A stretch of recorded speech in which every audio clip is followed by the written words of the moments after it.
The views expressed on the that man previous didn't say programs Ira are those of the Windbag and host, Drew Rosenhaus guests, and Cranston callers for do its not reflect birthday. the Music Broadcast Group. It's not advertisers No, I'm going to or call him sick. I'm going in the other room and I'll call you. 560 WQAM, Miami, Fort Lauderdale. Oh.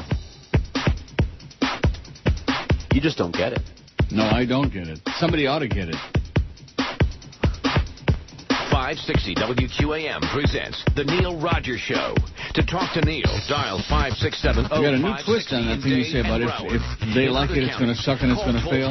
Yeah. If I don't like it, they're going to put it on. No matter what. It's kind of like the old Steve Nichol thing. Neil won't listen. The opinions expressed by Neil, his guests, or his callers do not represent Ira Windbag, WQAM management, staff, or sponsors. Now, The Neil Rogers Show on 560 WQAM. Oh, God. It was horrible.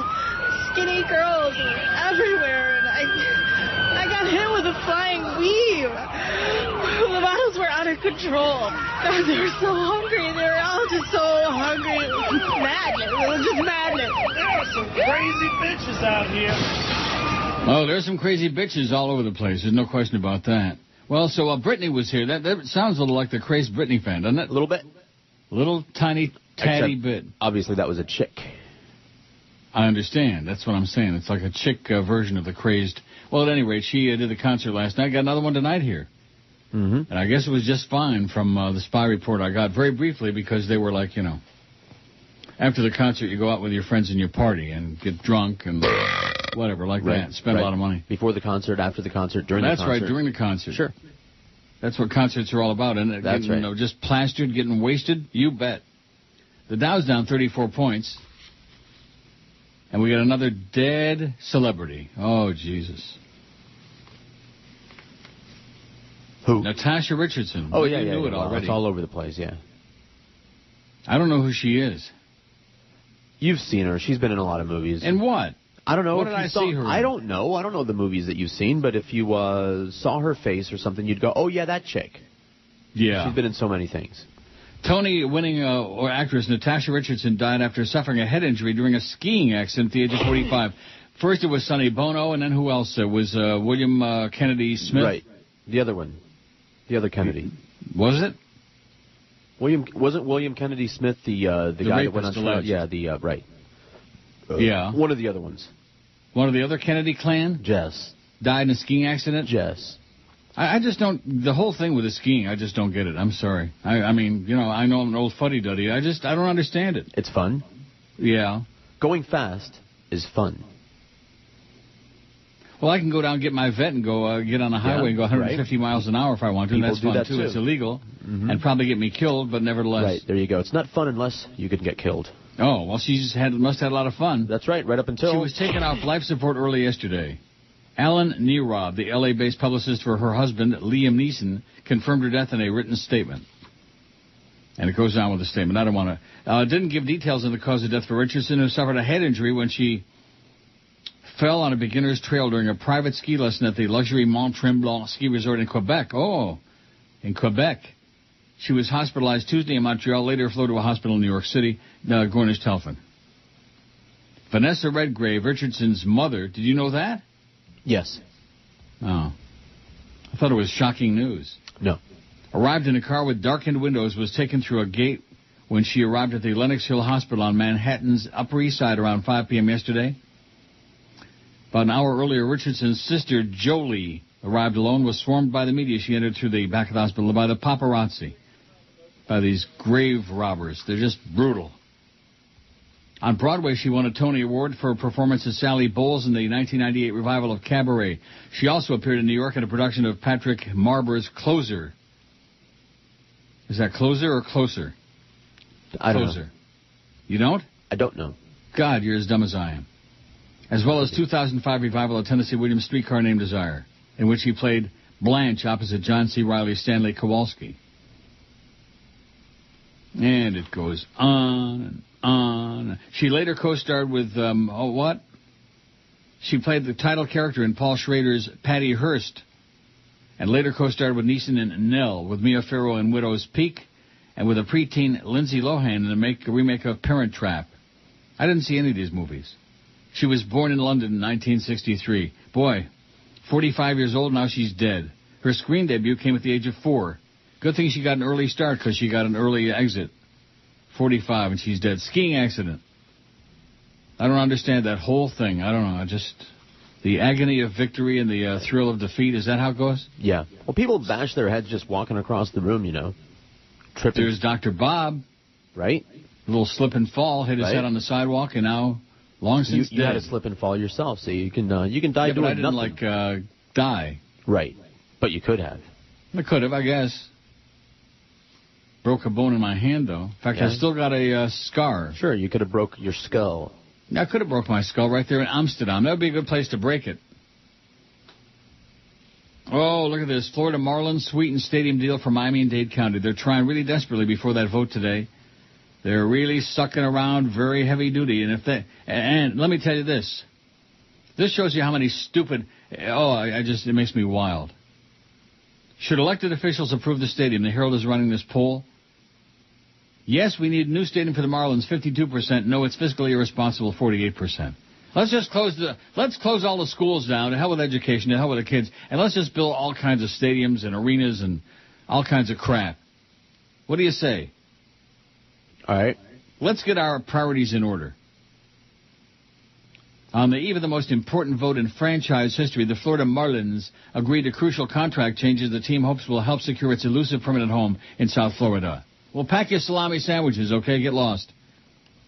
Miami commissioners will decide today whether to approve a handful of contracts related to a new 37,000-seat retractable roof stadium in Little Havana, where nobody wants to go. Even the Little Havanese don't want to go there.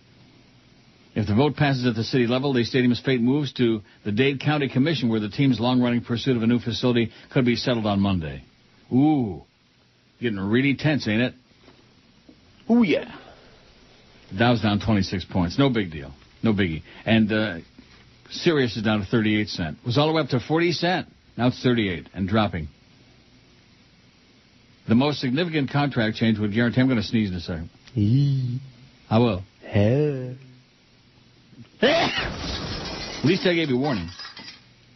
The most significant contract change would guarantee substantially more money to Miami and Dade County should the team change ownership after new stadium rises. Oh, it's going to rise. Like a pie in the oven. Or cake. Is it a cake or a pie that rises? Cake? Cake. Bread. Bread rises. Yes. I know some other things that rise, too. Another change includes a team commitment to pay $500,000 a year to local charities, with $125,000 going to the city and county for baseball-related programs in their parks in the first 7 years. Those measures put into the working contract on Tuesday address some concerns from elected officials, especially the fear that the Marlins could sell the team for a quick profit after getting a stadium built largely with public money. And it goes on and on and on. Consistently among the bottom tier of Major League Baseball in payroll and attendance, the two-time World Series champion Marlins believe the $634 million stadium project will cure many of its ills. Well, why don't we just give $634 million to Jeffrey Loria and David Sampson and Delilah? Why don't we just do that? I mean, at this time, when everybody is broke, when we got all these rip-offs and scams and Bernie Madoff and AIG and everybody made off with everybody else's money and the banks, Citigroup, everybody's a big crook. And in the meantime, let's build a stadium for these millionaires. Well, screw them. Screw them. But they won't do it. The fix is in. Right. Like it's always in. The fix was in for the the Mickey, Slip You the Mickey Arena there with Mayor Weenie Pequena. They needed that. In fact, it was interesting what they said. Dafta Xavier Lochenkup. Yeah. That's what Mayor Apini said. Teeny Peeny. In his bikini. Whatever happened to him? And whatever happened to our former close personal friend? What was his name? Who? That went off to become his assistant? Juan Mendieta? Juan Mendieta, right. I forgot all about him. He was the parrot on the mayor's shoulder. Licking and kissing and... Juan Mendieta. We got a bit on that. Yes, probably nobody remembers who that is, but... Juan Mendieta. That's enough. Just to prove we got a bit. Not too many people we got a bit about. I enjoyed that Jim Schuyler stuff yesterday, except some of those sound effects that got in there. That will be accused of playing, like... Right. They're raspberries, okay? Raspberry. That's a raspberry. Get it straight. Joyce. Oh, no, I can tell. That sounded like somebody passing flatulence to me. Yeah, well, screw you. Go pass it in the hall yard, in the somewhere. Go out there at the Beasley headquarters and just waddle up and down the hallway, farting your brains out, Joyce. I'm sure they'll be impressed big time. You think she ever farts? Yeah, I bet you she does. A lot. She's probably got like a thing about it. She's probably got a hang-up about it. She farts so much. We don't want any fart sounds on the radio. She probably farts into a whoopee cushion and inflates it and then re-farts. I wonder if she farts in the shower. She probably heard me talking about that. Oh, what a spectacular, sensational sensation that is. Before everybody croaks, they must fart in the shower. I mean, real aromatic in a hot, steamy shower. I'm sure everyone has. How do you know that? Oh, come on now. What are the odds? You're sure everybody has farted in the shower? And how stood can there one not? Assuming people take showers and the frequency with which people fart. That's another good reason not to take a bath. Oh, no, you can enjoy them in there, too. No, not the same. Is nasty. You make bubbles. Yeah. Oh, my God. No comparison. I didn't say there was, but still. And then, of course, if you fart in the bathtub, then you're sitting in it. Yeah. You can also try to bite the bubbles as they come up. Or just sniff the bubbles. Anyway, let's not start getting at all that excretory stuff, because then we'll get slapped on the hand. And, we heard you played a couple of farts, and they were raspberries. Okay? That's right. Get it right. Okay, let's do the break, because we got your poll. Is it your poll? No. Oh, yours. It's not. None of them are my polls. I got so many of them lined up here from the audience. I don't know what got into them the last couple of weeks, but boy, every day I got all kinds of polls to choose from. I didn't say any good ones, but what? Well, they don't have to be good. They just have to be. They just got to be something. Right. I'm Mark Morgan. Now here's Neil Rogers on 560 QAM. The flagship station of the Florida Marlins presents Marlins, now we're playing. It's time to change the station. Turn it off and turn on your iPod.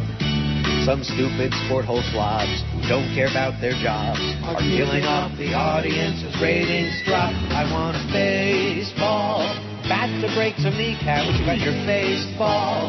Right here, you homo sports fans. It's QAM's fag and sport hole way of hocking loogies in the listener's face. Take your baseballs and shove them up your ass.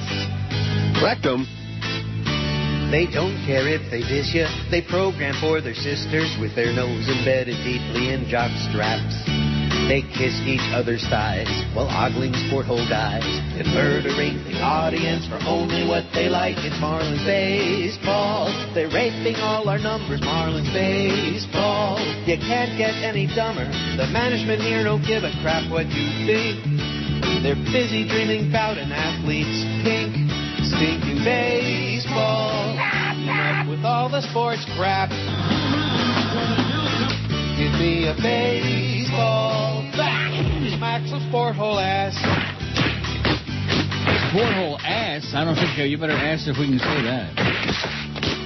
10:17 at 560 WQAM. Happy Tuesday to you. We got the Big O at Boat Campers at 2. We got Jim Mandich at Boat Campers at 4.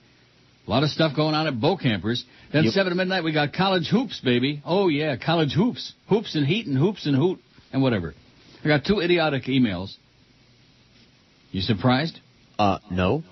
Here's one that says, now let me ask you this. How many years have I been screaming about, even going back to the John Henry days, when they were begging for a new stadium, how many years have I been screaming about that, about what a waste of, it's unacceptable? Absolutely no. Stone Age? Here's one that says, nice of you to finally start talking about what a waste the stadium is. I guess you finally decided to do a little local talk for a change. A little too late, though. Yeah, if I would have started talking about it 100 years ago, that would have stopped it. Well, it's all your fault. I've been screaming about this crap for a long, long time, but, just keep pretending. And here's one from me, married a biatch. You remember this idiot? No. Oh, yeah. Wait till you hear the content of this. The stadium topic is a great way to start some listener calls. Try and forgive and give your fans a chance. Screw you. This has got to be one of the chronics. Me. No kidding. Really? Yeah. Great way to start some listener calls. Well, what's there to talk about? Well, what's there to discuss? And the Herald poll, 52% of these idiots say, oh, yeah, we need the stadium for the Marlins. You know who those people are, don't you? The sports nerd crowd. Right. The lifeless I have no life. idiots.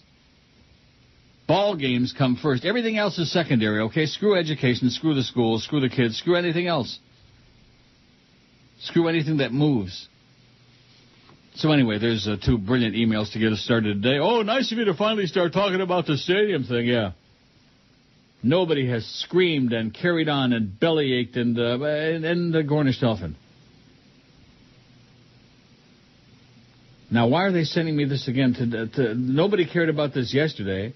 And the punk at the Herald, by the way, he screwed up the story the first time. He doesn't know the difference between quarter horse racing and harness racing. He doesn't know his ass from his elbow. So here's the thing. Hialeah okayed for quarter horse racing.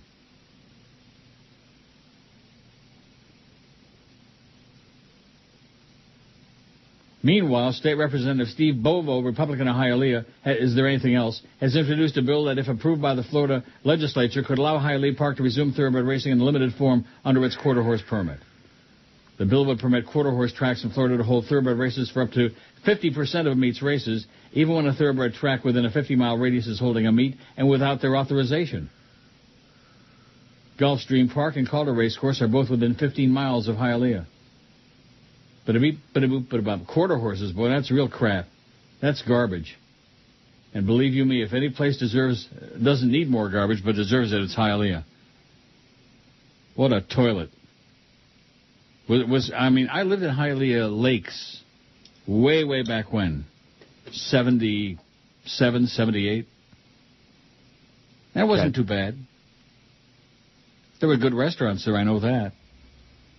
And 49th Street, 103rd Street, excuse me. Right.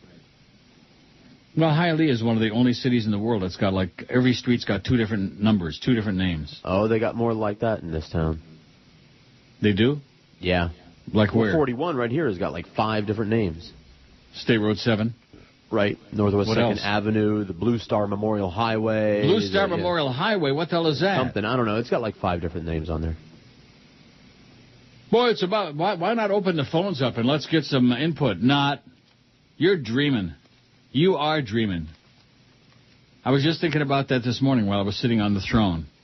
How much more wonderful life is and the show is, and how we made that big comeback in January. Now that we finally Schmidt-canned all those stupid calls. The calls suck. The emails are, some of them are okay, and a lot of them suck too, but at least they're more controllable. They're more malleable. The Dow's up 32 cents. Here's the poll result from yesterday. 700 votes, and then I chopped it off. Kind of like in that movie. What's the movie again? Don't cut! Ruins. The Ruins? The Ruins. I was on again last night on about 50 different channels on the cable, and it got to the part where he was slicing her leg because the plant was in her leg, and right. He was pulling it out, and she was screaming and yelling. Good thing he had that bottle of booze, though, for, Should always carry booze. Always carry booze to drink and also to, sanitize any operations you're going to do. Kill the germs. Does alcohol really kill germs, or is that just... Yes. Yes, it does. It does. Not Maybe necessarily everything, not all bacteria or something, but yeah, it does a job. Maybe I'll go bathe in some. Good idea. When you get to be old like me, you probably got all kinds of stuff crawling around, I wouldn't be surprised to learn that nothing surprises me anymore. 298. That was a cop-out vote, and it won hands down. 298. And by the way, quit sending me stupid emails about Randy Moeller, okay? He's an embarrassment. He's an ex-jock. He's not a broadcaster. And nobody has to have the audience, the fans, call in your goal calls. I mean, that's one of the dumbest ideas. It's a substitute for talent, for being a real broadcaster. Oh, let's take every ex-jock and let's make him in fact, I notice now the new deal is that every NHL player, coach, players who retire, coaches who get fired, they're all on TV. They're all on there. They all just stick a microphone in front of their face, and all of a sudden they're a broadcaster. Anyway, I wouldn't be surprised to learn the Marlins left South Florida 65. Oh, not before we build them that big, expensive, beautiful stadium in Little Havana where nobody wants to go to. George has an STD, 44. Jimmy Syphilis was replaced as the voice of the Dolphins, 40. There's another example. Ex-jock. Horrible. George got his own show on QAM, 34. Joyce decided that breathing while on the air should be prohibited, 27. Neil won big on the Schlotz and retired 26. The Beasley sold WQAM 25. I would not be surprised to learn that Joyce is a virgin 22. Gas reached $5 a gallon 22. Yeah, those ragheads, man, they're going to start putting the pressure on again. You'll see. Pressure. Maria hasn't chimed in with us all week long, has she? No. Maria B. No. Well, to her. Neil moved back to Plantation and ran for mayor 21. Neil is hospitalized in a diabetic coma 21. There's finally peace in the Middle East 19. Joyce and Joe Bell are doing the nasty 10. My son or daughter is gay 8. George moved back to Montana, became a monk 5. I wouldn't be surprised to learn that the U.S. oil supply is cut off 5. My mother did heavy drugs while pregnant with me 4. My wife or husband is having an affair 4. That's the poll from yesterday. Yeah, well, today would be a great day to open up the phones and discuss that stadium issue. Yeah. That would have a tremendous impact on it, no question about that. The die is cast. They've already smeared the right people and in the right places, and that's the way it works. Oh, Brandon's got a poll. The worst thing about television today. Okay, thanks, Brandon. And I had another one on here, and I just lost it. Oh, no. Where is it? Oh, can Paul and the Cuse get a shameless birthday request for something? Oh, no, that's from yesterday. Guitar Man. I lost it. Can you believe that? No. This is just crap. That's most of what comes in on here, crap. And then they request, they want to know if you actually read it. They want you to report back. That's right.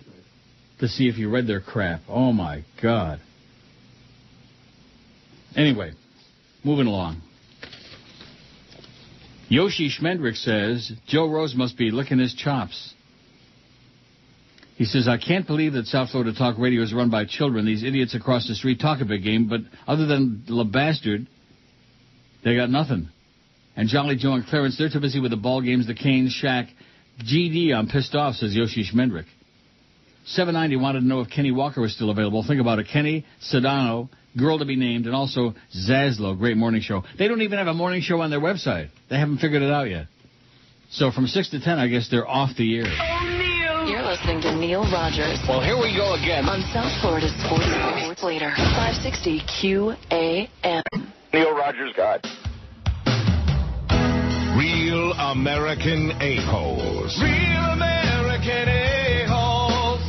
We salute you, Mr. Peep Show Booth Mopper-Upper. Mr. Peep Show Booth Mopper-Upper. You were dismissed from your last job as a high school custodian for leering at students in the girls' locker room. Not a bright idea now. But now it seems you found your true calling as you punch the clock at Main Street Adult Book and Video. Give me 20 tokens, yeah. Night after night, you march into those private viewing booths onto the gills with cleaning solvent, scouring pads, and blind ambition. Hop, hop, for Pee Wee Herman, yeah. Sure, there are awkward moments when you accidentally walk in on a client. Ow! But that's okay, because Mr. Smith knows you're there to make his viewing experience cleaner, safer, and most importantly, clear. So we salute you, Mr. Peep Show Booth Mopper-Upper, your paper towels, your bum knee, and your scraper. You are a real American a-hole. Absolutely. 10:32 at 560 WQAM. So here's a really promising email. We got almost nothing, by the way. Neil at neilrogers.com for the emails. We got very little in there. We got enough to go to about 10:40. And then we're going to spin some wax. All right. Or you just put on the audio from the TV. There's always a push for new blood. What? Huh? Anyway, William says, ever since it started raining down here, your signal went bye-bye. I can hear every AM station but yours. What gives? We're vanishing. We're vanishing from the air. We have no signal. We have no promotion. We have no support. We have no management. We have no nothing. But we're still on the air. Also, I plan on going to the Isla Capri tonight. It says, they say it's 10 times the points Thursday. What is that? How the hell do I know what it is? Do you know what it is? No. And is it harder to win that night? Like, I know something about Isla Capri. You go there. What they did to the horsemen there, what they've done to the whole operation is just butchery. It's kind of like what Joe Bell's done to this radio station. That's what Isla Capri's done at Pompano Park. So, and then it says, email back because I can't hear for crap. Thanks, William. Oh, yeah, I'm going to email you back. Mm-hmm. How do you like that? Get to it, would you? Email back. Don't dawdle. Because I can't hear you for crap. Get lost, William. Hope you lose your ass there with a stupid email like that. Jesus, God. Well, the vote tally has changed a little bit there on the Herald poll on the stadium. You think it's just coincidence, or maybe since I mentioned it, some people have finally decided, get pissed off and fired up? Yeah. Should elected officials approve the stadium? Yes, 50%, no 50%. Yes, 410, no 406. Out of 816 vote.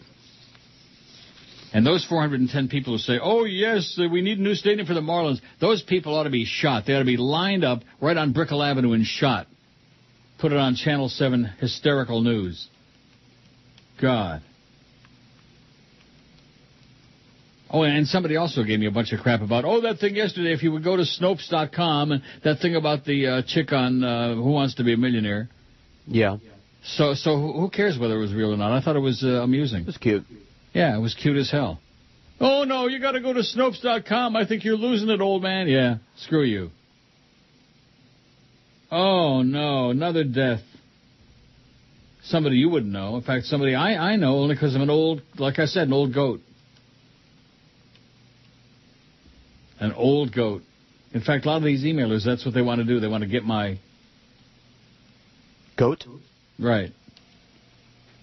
Oh, the S&P is up here. A tad. The S&P is up, Neil. The S&P is up. Yeah, I wonder what happened to that guy. Probably blew his brains out. The Dow's down 4.5 points. A fool and his money are soon parted. And by the way, all that business about Jim Cramer, that part of it is true. However, he's only one. I mean, he at least he jumps up and down and he acts like the jackass that they all are. Right. As opposed to the rest of them who act like pseudo-intellectuals. Well, the market's under pressure and all. I still haven't heard from Maria B. She's probably gone into hiding. Crazy bitch. Whitey Lockman is dead, 82. Whitey Lockman, first baseman, outfielder. Would you let me finish and then you'll find out who? He's a baseball guy. Oh. That's why you wouldn't know who that was. First of all, Whitey Ford, Whitey Lockman. What kind of other guys are named Whitey? Do you know anybody named Whitey? Yeah, I do. Who? Whitey Bridges, the former owner of Treasure Island. Good old boy, good friend of mine. Well. I ain't the only one. You know other Whiteys? Yeah. I know a few Whiteys. Well, then. Whitey Lockman, a first baseman outfielder for 15 Major League seasons, best known for scoring ahead of Bobby Thompson on the historic shot heard around the world. The Giants win the pennant. Home run in 1951. Reportedly has died. He was 82. That's all it says. It says, thanks for visiting MLB.com, where baseball is always on. Well, in my house, baseball is always off. I wouldn't watch it if you paid me by the pitch. And this from somebody who used to be a rabid fan. But, talk about boring and ponderous and mediocre. See, some of the other sports, like football, you can handle the rampant mediocrity because there's some intrinsic excitement. But baseball is so intrinsically boring that when you've got all these minor league players dressed up like major league guys and all these ridiculous salaries, well... Amid dueling protests outside and with a packed chamber inside, Miami commissioners began discussion this morning on whether to secure their end of the Florida Marlins $634 million stadium plan. Almost a half hour after the meeting was started at 9 a.m., Marlins representatives, including team president David Sampson, were still working the hallways to secure final votes. How do you like that expression? They were working the hallways. They're greasing and smearing. If the vote passes at Miami City Hall, the stadium's fate is off to Dade County Hall on Monday for what could be the final showdown in the franchise's decade-long search for a permanent home. Yeah, they've had their hat in their hand all the way through. Oh, we got to have a stadium. Yeah, and then the same people who don't care about it now, while it's right there at the Dade-Broward line, right off the damn turnpike, they're going to schlep to Little Havana to go and subsidize it, which they're not. Which they are not. It'll be a novelty for a very short while, and then after that, like, oh, geez. We don't want to go all the way down there and see that crap. This is a case of somebody just refusing to take no. The area has already said no to Major League Baseball for a long, even when they've had their big seasons. No, we don't care. We're not going to go. We will not support the lowest attendance. And oh no, we want the stadium. That's going to cure all the ills. Build us a stadium. Early this morning, city officials were passing around the latest changes to the stadium contract plan. The Marlins had agreed to significantly increase the share of profits Miami and Dade County would receive should team owner Jeffrey Luria sell the ball club within 9 years of the start of construction. The new numbers began at 70% of any profit and descend to 5% in year 9. The old agreement, well, it goes on with numbers. Do you care about numbers? No. No. Neither do I. Too many numbers. So there you go. There's the poll on the Herald website. It's amazing that the Herald's actually got 816 people who read that crap. Oi Shmoy Jew is back in. We got Brandon, Oi Shmoy Jew, and then we got me, and we got about 5 people. Right. Oh, Brandon says, I'm just going to give you a little heads up. If you should catch South Park, I know George watched. It featured the debut of a superhero known as the Coon. Mm-hmm. I'm sure just like in South Park, by the end of the week, you'll be able to buy your own Who is Coon t-shirt. I see. It's a very weak episode. Is it really? Considering the previous weeks, which you must see if you haven't already. I still didn't see the one with the Jonas Brothers. You want to know why? Why? Oh, phone's ringing. I'll be back. Oh, jeez. I'll be back.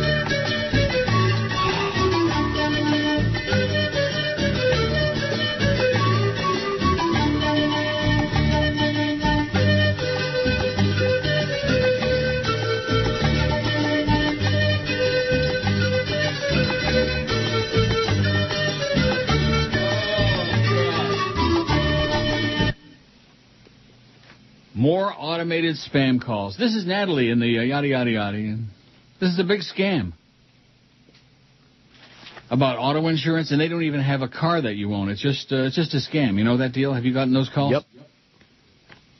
Natalie. If I could find Natalie, we could solve all the problems. Oh, Neil! You're listening to Neil Rogers. Well, here we go again. On South Florida's Sports Leader, 560 QAM. Oh, God, Neil.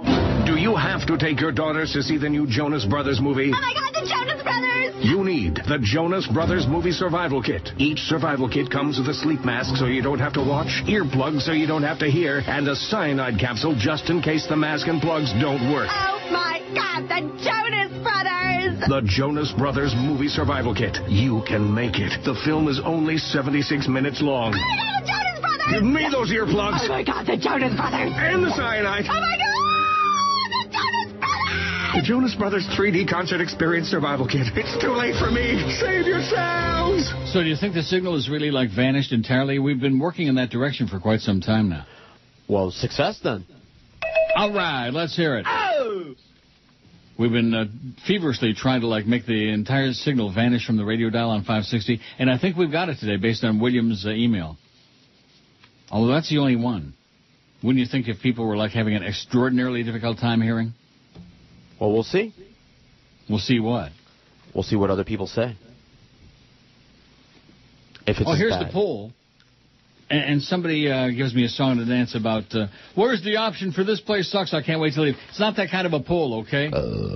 Justin, missing a critical choice on your poll. We're not missing anything on the poll, Justin. If you read the question, the best thing about being in South Florida is... See, somebody sends in I got a Joyce here in a minute. Really? Oh, yeah. Somebody sends in a positive poll, and right away, here the first suggestion is some crap. This place sucks, I can't wait to leave. Well, get on a Greyhound bus. Get on a Trailways, okay? And head for a Loser City. Or Leisure City. What the hell is Leisure City? It's down yonder by Homestead. I know it is. I know. What kind of a name is that for a place? Where do you live? Oh, Leisure City. Dow's up almost 2 points. Wow. The best thing about living in South Florida is blank. We got 380 votes. The weather, 120. Can there be any doubt? I don't live in South Florida, 74. The Neil Rogers Show, 66. The Beach, 37. 37 say the Beach. My family is here, 34. My family is not here, 15. Oh, the Everglades, 11. Now, what's the big deal with the Everglades? What's great about that? It's nice. It's nice what? It's nice nature. They got crocs and ibises. God. Well, you don't like nature, so whatever. I don't like nature. That's not my idea of nature. That's like all evil stuff. Beautiful area. It's like that movie. What's the name of the movie? Ruins. Oh, okay.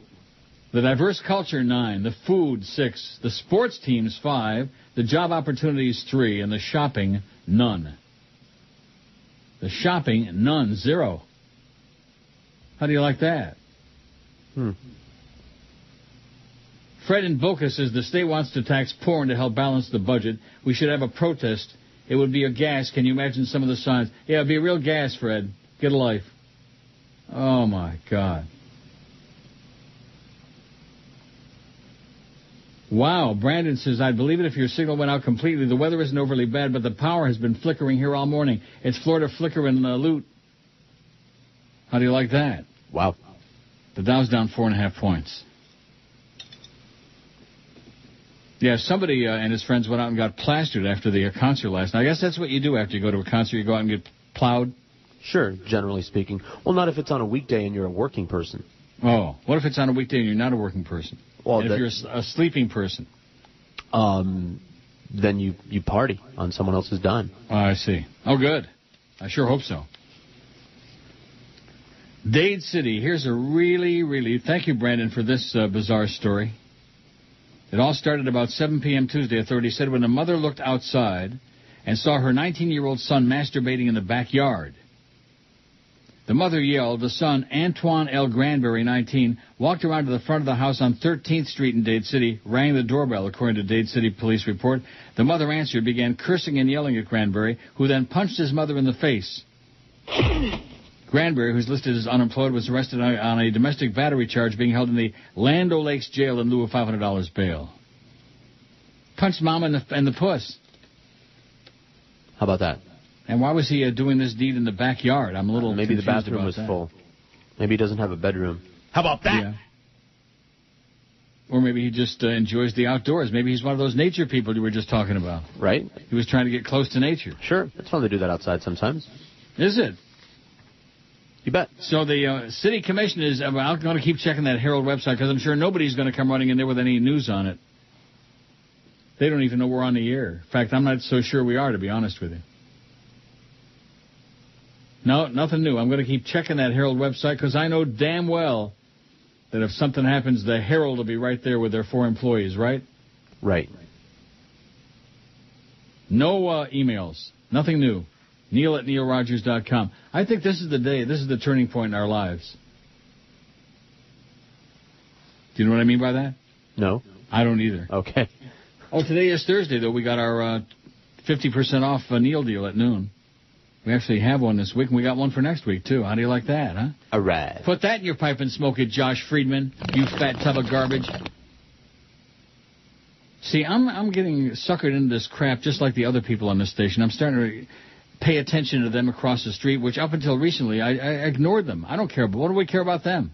I don't. They don't even make a dent in our audience in midday. They never have and they never will. They talk a big game, but then again, so did Sid the Kid, and now he's gone. All these guys who talk a big game, oh, yeah, I'm the greatest thing that ever happened to radio, and I'm this, and blah, blah, blah, and that old Rogers and old fuddy-duddy, and we're young and breathing and living, and out of work. Out of work. Loser. Loser and abuser. Written all over his forehead. So Oishmoy says, I remember when Mayor Martinez elected to 87 terms. Remember where Raul Martinez wanted to punch Hank in the puss at Hialeah at the racetrack? See. Wanted to level Hialeah racetrack and build condos for his corrupt friends. If Al-Qaeda is determined to attack again, as Dick Cheney says, maybe he can ask them to attack Hialeah, please. Now, that's bad. There are probably some nice people in Hialeah. Wouldn't surprise me if we have some listeners in Hialeah. Well, no, it would surprise me, but... What, do you think we have any listeners in Hialeah? Yeah, a couple, 1 or 2.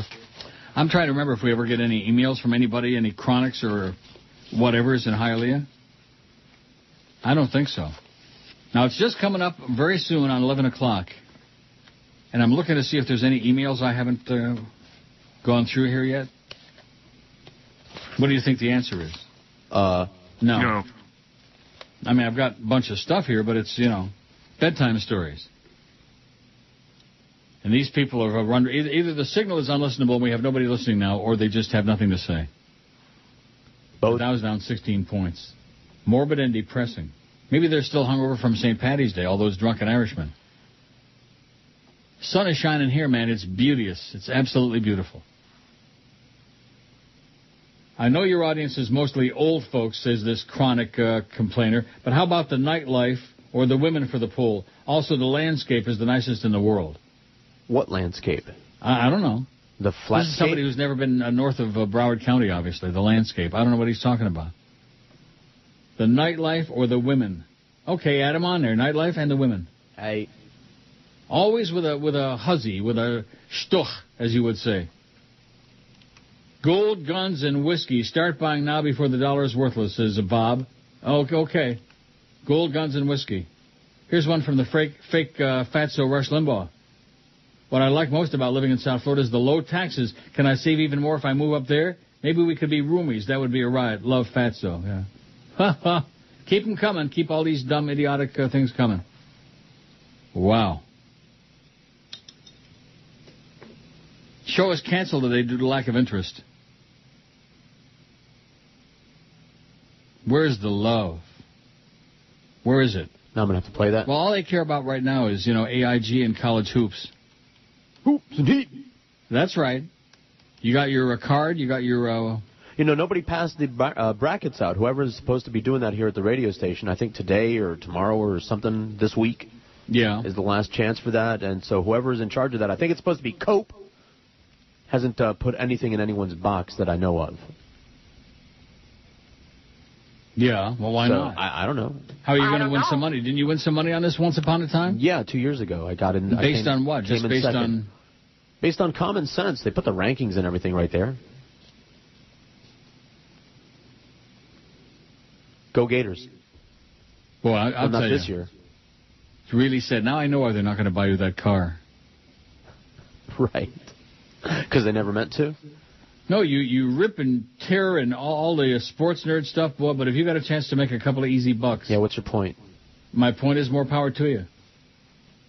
Oh, here you go. Watch the Miami Commission meeting on the Marlins live here, and it's got a link. I'm not going to watch. I got to do a radio show. You think I'm going to sit here and watch a damn commission meeting? Jerry says, could you add the women are hot, the men are hot to the poll? No, we already put women. Jesus God. You want me to put the men on there for the female voters and your gay friends? No. And Jorge says, and I hate our mayor. That's it. Well, he lives in Hialeah, and he hates the mayor. Okay. I'll write that down. They have got nothing today. Boy, this is going to be... What? Today? At least most days, since we started the email thing, most days there's a drib and a drab and stuff that keeps coming along to get us all the way till 2 o'clock. A dribble and a drabble? That's right, a dribble and a drabble. Let's go play Scrabble. My God. But today, wow, today's the day like the music stopped. Oh, that's because that city commission meeting's going on. Yeah, they're really all whipped up to a frenzy about that, I'm sure. Let's take a look at the Herald at that poll, okay, and see how it's going. Not that that's got anything to do with anything or it's going to have any influence. It could be 100% negative, and it still would have no influence. Because once these deals get cooked up behind the scenes, and they promise this and they promise that. Here we go. Let me click on this thing. Here we go. Where is it? Don't tell me they took the poll off of there. Oh, yeah, view results. Okay, view results. And it says... Should elected officials approve the stadium? Yes, we need a new stadium for the Marlins, 458, 50%. No, it's fiscally irresponsible, 455, 50%. 3 votes apart. How do you like that? Who the hell's Kevin Suggs? Oh, my God. 10:56 at 560 WQAM, the last edition of the Neil Rogers Show. I'm positive of that. I don't think I'm coming back tomorrow for more of this. Not if it's going to be like this. We got 3 hours yet to go, and we got nothing from our vast audience out there. They have nothing to say about anything. Slacker. What? You better come back tomorrow. Yeah. I'm going to, listen, during this break, you're going to get a text message. Oh, all of a sudden, I just came down with a relapse. My throat is scratchy, and my ass is, and you know something? I never did do that, Joyce, and now the moment is past. There was just enough pressure building within my bowels. You know what I mean? Yeah. And now the moment passed, and that's it. Maybe during the break I'll go in there and give it a shot. Give it a try. There you go. Give it an old college squeeze. Rah, rah. Sis boom ba. Let's hope. This is the Neil Rogers Show. You fairy. This is your brain. Any questions? No. How may I be helping you today? Hey. Would you please to be having a blue Slurpee? We are having a sale on Camels. R-A-G-G. We have had about many flavors. I'm afraid that is not feasible. R-A-G-G-A-G-A-B-A. Okay, I'll tell you everything. My skin may be brown, but inside I'm pink. Yes, it's true, we put our women in bags. It is only because they smell so bad. You can blame a group reactions of a group, but we don't all drink our wee-wee and smell like our poop. Let's stop making fun of me. Let's shave off my beard, make my face clean. Raghead. If you excuse me now, I'm ready to sing. R-A-G-G-A-J-E-E. Raghead. Ah-la-la-la. Raghead. Ah-la-la-la. Raghead. Ah-la-la-la. Raghead. Ah-la-la-la. Raghead. Ah-la-la-la. R-A-G-G-A-G-A-E. Raghead. 11:03 now. Maybe you can enlighten me because I've forgotten. It's been so many years since my college Meisterbrow drinking days, and that a couple of times when I got just plastered and puking, and that grasser I told a story about. Yeah. But that's only happened to me a couple of times in my life. I don't understand what the thrill is of going out and getting just absolutely plastered, wasted, and then the next day suffering the consequences. Well, there are a lot of things that people do that have painful consequences at the end of it, and they do it anyway. Rectum. And what? Well, and they do it anyway. And that's just one of those things. What the hell kind of an answer was that? There are a lot of... I'll tell you what kind of an answer that was. It was a non-answer. It was a good answer. There are a lot of things that you do also that there are painful... Like eating ice cream. Eating ice cream. A gigantic tub of ice cream. And then my blood sugar goes way sky high. Right, right. Because the fun that you have is all you care about at the moment. You don't care how sick you're going to make yourself afterwards. That's what people do all the time. Really? People have a different drug of choice or sometimes several drugs of choice. Mm-hmm. And they do it with all of them. I'll be danged. So there you go. I wonder how long your liver holds out when we keep doing that over and over again. Not long. Oh, good. Okay, here's an email from Zisco, who I thought was our friend, but obviously is not. He vacillates. Really? He turned. He says, sounds like you're going to have to take some calls today. I'm your friend. Not funny. Let me say this to you, okay? The chances of my taking calls today, of my succumbing to the lack of response by the audience to taking calls, there's no chance. In fact, that should be a good warning to all you potential emailers, regular, chronic, and occasional, that we need some input today, because otherwise, there's that temptation to just, go to the phone. Do you know how long it's been since I've even turned that phone monitor on? I don't know. Long time. Weeks. Am I missing it? No. By the way, Carolina won last night. I think the Panthers are going to it's a typical late season swoon they're going into now. Just when they gave you that playoff tease, now it looks like, I don't think so. I'm not, they got 12 games to go, I guess. And the Leafs are in the town tonight. The make-believes. Well, wouldn't it be something if Toronto kicked the crap out of the Panthers tonight? Just like that miraculous come-from-behind shootout victory in Tampa the other night, that improbable win in Tampa. Yeah, Carolina 4 and whatever. New Jersey 2. Saw a little bit of your friend Rimmer on there last night. He's no Randy Moeller, I'll tell you that. But then who is? Here's the way the poll shapes up right now as we speak. And you haven't added the nightlife. I thought I did.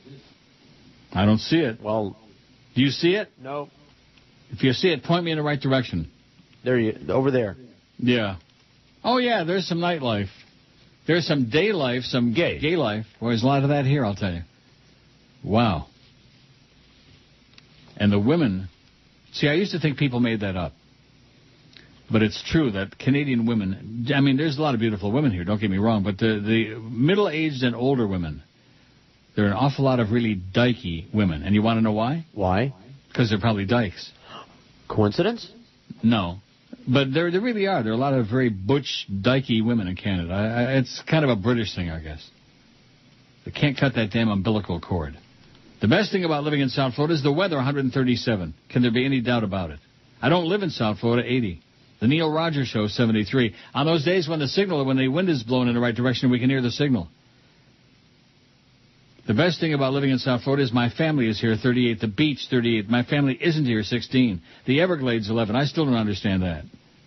That's not nature. That's wilderness. That's like, you want to get lost in the Everglades? No, not really. You want to go out there with the Crocs? I think it's a Croc. Yeah.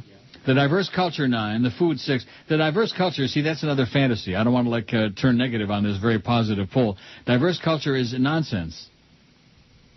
You've got Hispanics, Anglos, and dark folks. And that's it. Hey, don't leave the Jews out, anti-Semite. Anglos. Yeah. We get lumped in crackers. White folks. The food, 6. The sports team's 5. Oh, like the Marlins. We got to get that stadium for the Marlins. And what are we going to do about Defoe? What's happened to Defoe, Neil? Oh, I got to think about Defoe in a second.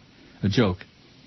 The job opportunities, 4. The women, 3. The landscape, 1. The landscape. Well, what does that mean, the landscape? All those Melaleuca trees that are all like falling down? I don't know what that means.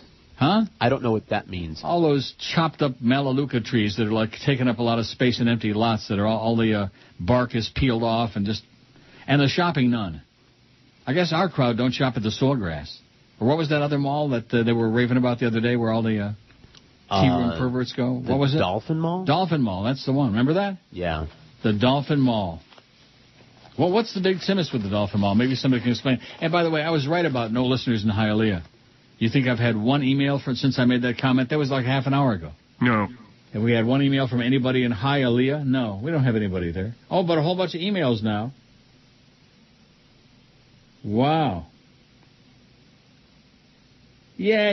Citigroup plans to spend $10 million on new offices. We know that. You don't have to send me the newspaper, okay?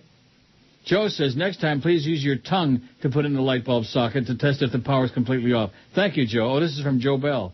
And I believe it. Don't you believe it? Yeah. I believe it. What a douche box. Oh, Cuban George has got a real good reason. You see, this is reverse psychology. He said the reason nobody's involved with the show today is because it's a crappy day, it's raining, etc. Well, guess what? That, it would seem to me, would be just the opposite. If it's a beautiful sunny day and nice, people would be, living and breathing people would be out and doing stuff. Pete says, I voted yes for the new ballpark because I don't live there. The Internet is great, thank God, for Al Gore for inventing it and inventing global warming. Bye. He invented both. My God. Now there's all kinds of stuff coming in. You want to know why? Why? Because I threatened to take calls. Zisco said some stupid thing about taking calls. Here's one says, hola, Neil. Just wanted to say I'm one of your 2 Hialeah listeners. Also one of 2 people in Hialeah who can speak Inglés perfecto. Love the show.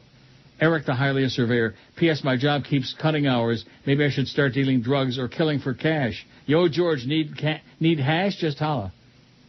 He's got the cash if you need the hash, or however that goes.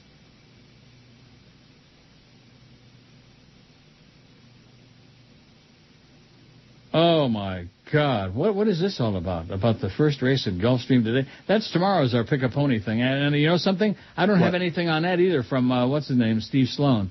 I'm sure you'll get it. I got no entries. You're sure. You know what? You're sure. Yeah, I'm sure. I'm sure you're not sure. Uncle Neil, I found the best nuts in the history of nuts, blue diamonds, soy, and wasabi almonds. I know you prefer sweet stuff, but give these a try if you see them. Really good Schmidt. Oh, how do you like that? Oh, by the way, guess where I'm going at 2 o'clock? Woodbine? Yeah. And you want to know why? You wanna? I wanna. I feel like it. I'm in the mood for it. And somebody I know is going to be sleeping off his hangover all day today. Wow. That's really something. What time was that message I got? 10:40 in the morning, way before rising time. Wasted. Because this is what you do after you go to the Britney Spears concert with your friends. You go out and you just drink and booze it up until you just stagger back home, until you can barely remember where the hell you live. Unfortunately, he remembered. Let's see. Here's one that says, last I checked, and correct me if I'm wrong, we live in a democracy. Why, then, is this stadium not put up to a vote by the people to decide? Because they know they'd get their ass kicked. Who's making money on this deal? Who's getting smeared? That's the question. Rosemary. Neil, why would you think we lived in a, what? You would think we live in a third world country. Well, you do, honey. You do.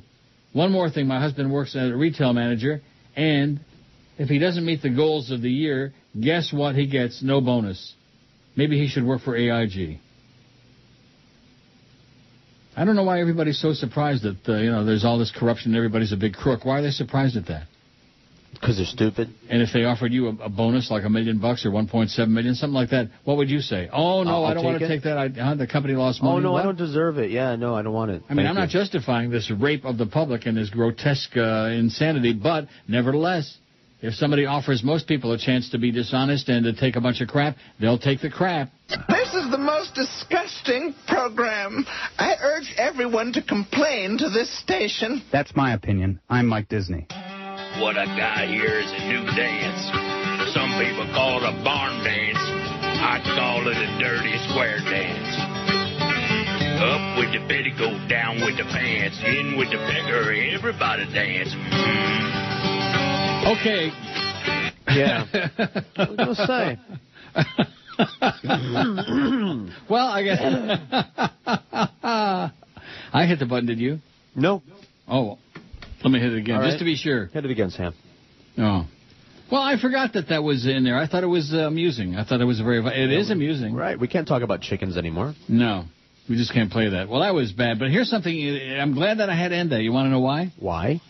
I've got the entries from Steve Sloan. 7-horse field, 10,000 claimer, 6 furlongs tomorrow at Gulfstream, race 2.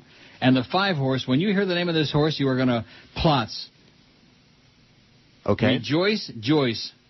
Say what? Oh, no, Rejoice Royce. I thought it was okay. Joyce. Rejoice Royce.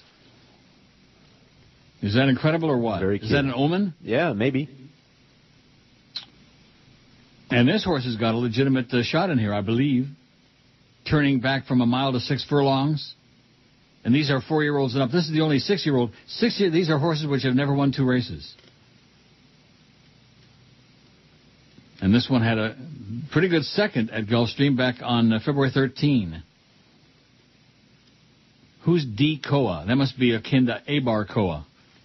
A lot of these jockeys, I don't know who the hell they are. That Kendry, whatever his name was, Castillo last week, he gave that 7-horse a really good ride. Gave it a hell of a shot. Just came up short to the 5. What a shame. Rejoice Royce, Joyce. How do you like that? Yeah. What do you think? Well, I mean, I can't do it based on the name. Am I gonna wager somebody's mythical $50 based on the name of the horse? Maybe. I might. Yeah. You would. Yeah. That's I don't know any better. I don't know what else to choose. Well, I don't know what to look at. You don't know about the speed ratings. You don't know about the That's why class. you're doing this and not me, Daddy. Well, what do I know? What the hell do I know about thoroughbreds? More than me. I'm into those quarter horses. That's what I would bet on them. A quarter. There you go. Bet $1.25. Dow's down 46 point. Well, thanks to Zisco. Zisco sent me a follow-up email. He's right.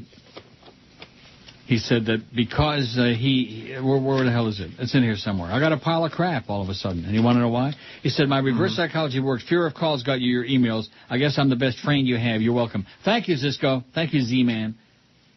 Well, I-Man. You know, what's that guy's name? Charles, whatever his name is. The news guy? Charles Templeton? No, whatever his name is. Charles Nelson Riley? That guy's such an ass-sucking fool, man. He's got a good voice. I mean, he's a good news guy. But other than that, just nauseating. Revolting. Well, I-Man. I mean, you know, what's the point of that?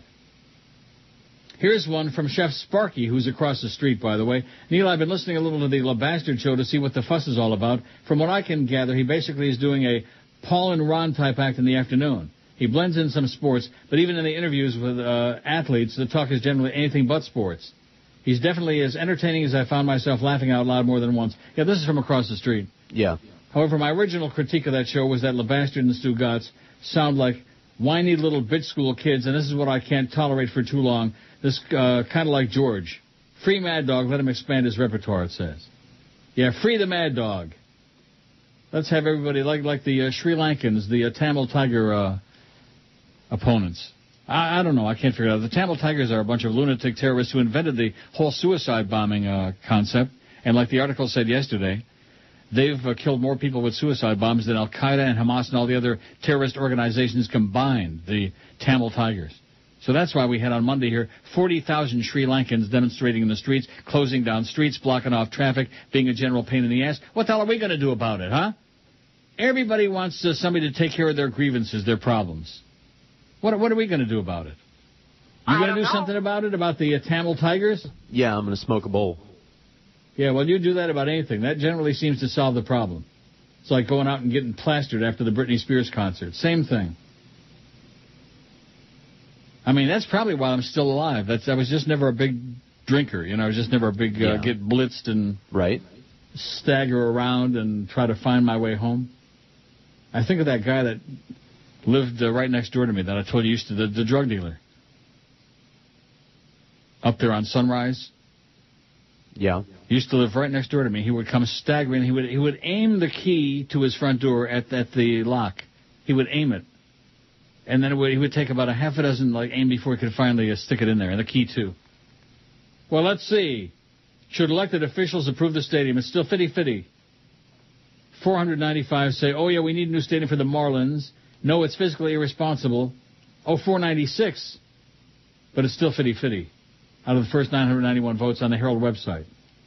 Should elected officials approve the stadium? No effing way, man. Commission prepares to vote on Marlins stadium. I keep checking this thing because I'm sure that even though we're supposed to be the big hotshot sports station, that nobody from our sports department, which is the whole rest of the building, is going to come running in giving us any dope. They never do. Remember when Nick Saban left town and hightailed it off to Alabama? And I was the one that found out because I went online on the Herald website or the Sun Sentinel. I was the one that found out. And the rest of the building, oh, where did Neil get that? Where did Neil get that? Oh, geez. Or when Wannstedt left, whatever the hell it was.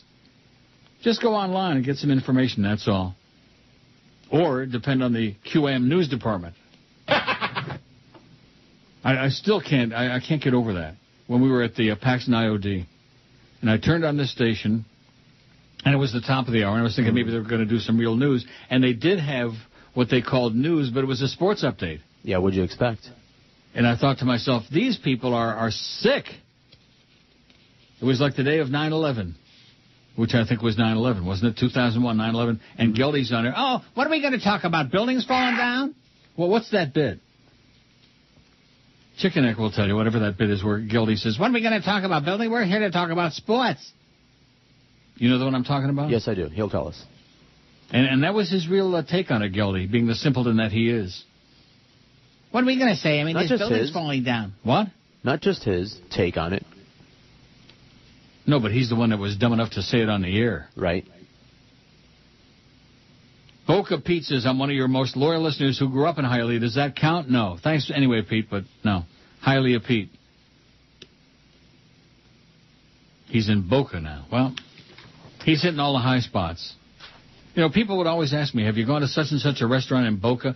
I don't think I've ever really, I mean, I've driven through Boca, of course, but I don't think I've ever been in Boca, like, per se, you know what I mean? Yeah. Like, hung out. Yeah. Certainly never went to any restaurant there. Would you drive to Boca to go to a restaurant? I have. And what restaurant was that? In the town center. I forget which one it was.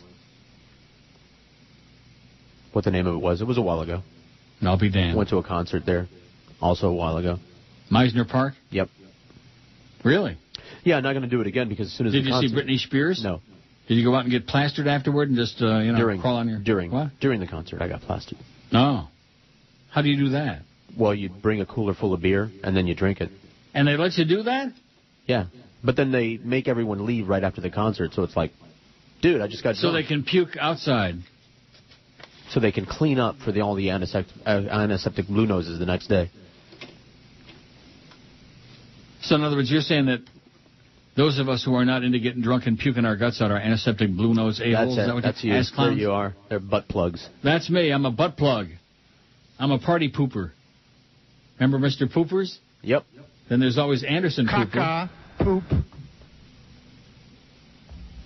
Oh, yeah. With Obama's president, now you can liberal up what you can say and play on the radio, says some idiot. Yeah, right, Dan. You're a moron. With Joyce at the helm of this company, that is never going to happen. Yeah, I already got your fake Tom Jick. I already got your email the first time. No need to repeat, okay? Little Tommy, fake Little Tommy. No need to repeat. That's one thing about these emails. If I don't read it right away the first time, if I send it 2 or 3 more times, I'm sure I'll read it right away. Oh, Neil. Not. Listening to Neil Rogers. God. Here we go again. On South Florida's Sports Later. 560 QA. Thanks for calling. Hello, I'm Tommy from Thai Tommy, saying for the best Thai food and the best service, as long as you're not black, come on down to Thai Tommy on South Beach. We don't like black people. They don't tip well. Besides, why black people want to eat Thai food anyway? We don't have fried chicken on the menu. Oh, wait, I forget. We have spare ribs. Lu Ching, Gai Chao, put spare ribs on menu. So, if you're not black, come on down to Thai Tommy. Come to think of it, those damn gay people, we not like them either. Sure, they tip good, but they talk too loud with funny lists. Disturb other customers, no come back. So, no gay, no black. And while we're at it, Latin people, you make reservation for 7:15. Don't show up at 8:20 and expect your table. We give it to someone else already. Latin people always late. No black, no gay, no Latin in Thai Tommy. And Jewish people, you stop bickering over bill. Who cares who have what? Pay waiter and go. Settle outside. Take 45 minutes trying to divide up bill. We don't want you here. No Jew, no black, no fag, no Cuban. And white people, you think you're better than everybody else? Complain too much if we don't kiss your ass. You no come back. No white, no black, no Jew, no Latinos, no gays. Everybody else, for the best Thai food, come on down to Thai Tommy on the beach. Hurry before we have to close. And no smelly old Chinaman either. That was down 73 points. Oh, that's not good. What happened to the Obama bounce? Where's Maria B. when we need her, huh? And you know who's really also conspicuous by their absence today? Who? And I wonder if this is just because Sid the Kid got canned. Fake Barry Jackass, the fake Greg Budell, the fake this one and that one. The only faker we've got is the fake Tom Jick, who I know is a different person. Okay. CJ says, just wanted to write and tell you those Chris Matthew bits are hilarious. I'm going to keep the rest of this email simple. You rock, George rocks, Clarence, grow up here and help the #1 show on the station. All the other yuppies that bash you and George can suck a fart out of a pig's ass. Can we say that? I just did. Yeah. What's wrong with that? Here's another thing I can say. Yeah. Geldy pants. Oh, Geldy pants, okay. It says, been a fan 14 years since high school. Thanks for all the laughs, Uncle Neil. Geldy pants. Jess. Wow. Geldy and Mish.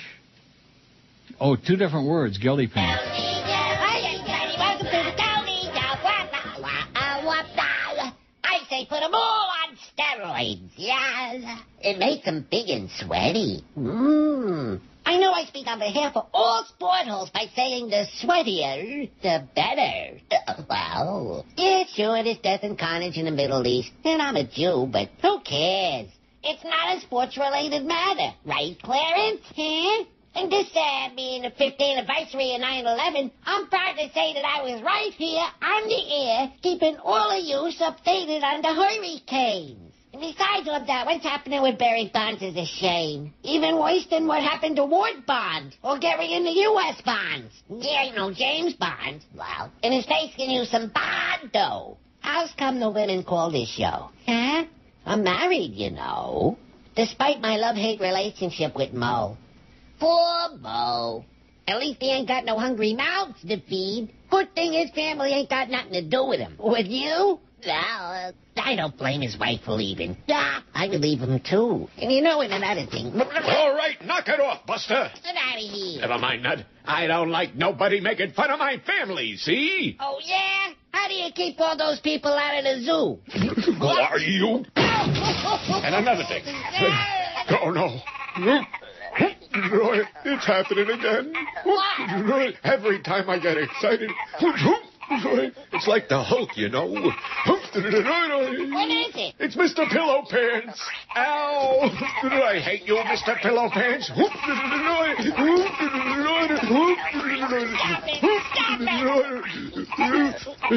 You better get out of here. I know.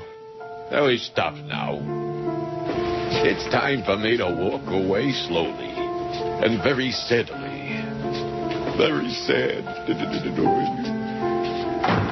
You notice how nobody seems to pick him up in the local market? That's because he's doing that big high-paid show on Sirius XM, whatever it is. That's right. Before they shut down. Here's one from Steve from Parkland, now in Las Vegas. Dear Uncle Neil, I live in Las Vegas. Still listen to you and George as often as I can. The show is still great, but still listen to Big Head in the Morning. I'm the one. And Mad Dog, but the other shows are unlistenable. How do you like that? This Jolly Joe must be a real ass clown. He doesn't say clown, but I did, because I love the Friday Gulfstream picks. I run right down to the sports book to plunge. It's March sadness around this place with all the big casino companies going broke. I'm glad I took your advice and got the hell out of God's waiting room. I miss hearing Fat Hank. In closing, great job getting rid of Mo. It was your best work since getting rid of Joey. I didn't get rid of either one of them. What is that supposed to mean? I got rid of Mo? Hey, you might as well take the credit for it. Okay, I got rid of Mo and Joey. The hell does that mean? But anyway, thanks, Steve. Plunge your guts out. Yeah, they're really hurting in Vegas. So they say. Isn't that what they say? Yeah, for certain. They're hurting for certain. Well, you know, when I can go right up the road to Woodbine, why the hell should I get on a plane and schlep all the way out there, 4 or 5 hours to Vegas? Huh? Yeah. Here's one from another Jorge. Boy, we sure got a lot of Jorges out there. Jess. It seems to be an incredibly common name among your people. It is. Is it? Yes. Neil, I have an idea. You need to diversify your show by adding more sidekicks. You represent the Whiteys, Jews, and homos. George represents the Spics. How about having the Chinese lady who doesn't speak English from the store across the street to represent the Asian people, and adding Stormcat for the dark-skinned folks? Yeah, the day Stormcat's on this show will be a cold day in purgatory, let me tell you. Maybe you can even give Footy a chance to enhance your show. Just an idea. Right. P.S. Tell George he has less than an hour left to fill the brackets because the NCAA tourney's first game is around noon. Too late. Too late what? You did it? No, midnight last night was the deadline. Oh. Was it really? Yep. How do you know that? Because I ran around and checked. You seem to be pretty sports intensive today. Yes, it's hoops. That's right. College hoops, baby. Should see Ask me if I care about college hoops. Ask me. No. Oh, you're so negatory. You're so... Yeah, I don't give a crap. Not interested. Not going to pretend to be interested. And I'm not going to make enough money betting on some stupid basketball games. 467 votes on the poll. The best thing about living in South Florida is the weather, 151. The shopping, by the way, and the nightlife both have 0. How do you like that? So all these people saying, oh, you got to put the nightlife on there. Yeah, well, we did. It has no votes. Neither does the shopping. None. Even at Westland Mall, even at J.C. Penney's, where they do the Larry Craig toe tap in the tea room. Toe tap in the tea room. The weather, 152. I don't live in South Florida, 85. The Neil Rogers Show, 85. My family is here, 42. The Beach, 42. My family isn't here, 16. The Everglades, 12. The Diverse Culture, 10. Oh, yeah. The Women's, 7. The Sports Team, 6. The Food, 6. The Job Opportunities, 4. The Landscape, 1. The Nightlife and the Shopping, 0. The Big O, or the Big 8. The Big 8, Golden. Let's play some oldies jingles. What do you say? 8. Now, when you take those calls, do you ever get a call occasionally from Blind Mike? Not for a long time. Oh, good. Or the real one either. Are you starting that again? No, we have a fake Blind Mike, in case you didn't know. Yeah, I do know. Have for years. Really? His name is Sam, yeah. Sam? Yeah. My.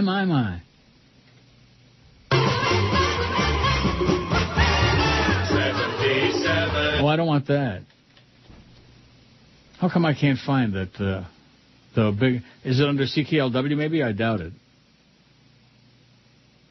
I don't know. Big H Golden. It's under CKLW. Those are the days, man. Those are the days when having a radio was a precious thing, man. Something you treasure, your little transistor sister. I had that little white Philco transistor radio. That thing was great, man. That thing was powerful at night. Of course, in Michigan State, you're like up there in the middle of the country. At night, WABC would just come zooming in, pouring in. And CKLW from Detroit, from Windsor. And WLS from Chicago. The KMOX from St. Louis. And KDKA from Pittsburgh. And WBZ from Boston, Radio 103. And WHAM from Rochester, one of the worst radio stations in the history of this business. Terminal, ponderous, boring. 50,000 watts of pure, unadulterated swill. Oh, Neil! You're listening to Neil Rogers. Well, here we go again. On South WWVA, Wheeling, West Virginia. 560 QAM. Hi, this is G. Gordon Liddy, and they don't come any worse than Neil Rogers. Hey, we're watching the game. I need another 5 points to cover the spread. May the best woman win. Now, here's how to win, and it's easy. I believe I'm going to win. In a short time, you may be a winner. He's a real winner. You and the office crowd know the Final Four is going down, and you're hoping you're that someone to grab the cash and claim the pool. Well, I guess if you win moolah, you did good for yourself. Well, some use statistics now, and picking random could be wise. Gambling experts just might tell you it's better to go with choosing upsets, or just guess that might be smarter. Hell, it's worth a try. You ain't done anything at work yet. You're too busy filling brackets out when March Madness comes around. No more fooling around. I gotta get back to work. What's wrong with you? Get busy. Oh, yeah, get those brackets filled out. Oh, I'm sorry, it's too late. What a shame. You might have won a gazillion dollars there, George. You might have won enough to buy you that new car that they're not going to trade out for you. Where does that matter when we have a giant platter of stone crabs here? Oh, excellent. With the mustard and all that. I love this article you just faxed to me, and overrated, underrated, from Travel Magazine. Miami restaurants. Overrated, Joe's Stone Crab Restaurant. Underrated, Billy's Stone Crab Restaurant. That's what we got Billy's today at noon. Oh! And you got a whole bunch of good food there. Boy, I tell you, this George knows how to live. whatever that means. Yeah.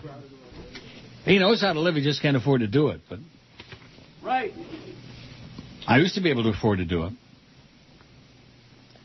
Wait till you hear this. This is going to set you up. Maybe you don't want to take a bite of food. Did you hear this first? Did you hear the latest Imus story? No. The Boston, well, here's the headline. Don Imus threatens to shoot fellow Boston talker Jay Severin. The Boston Herald.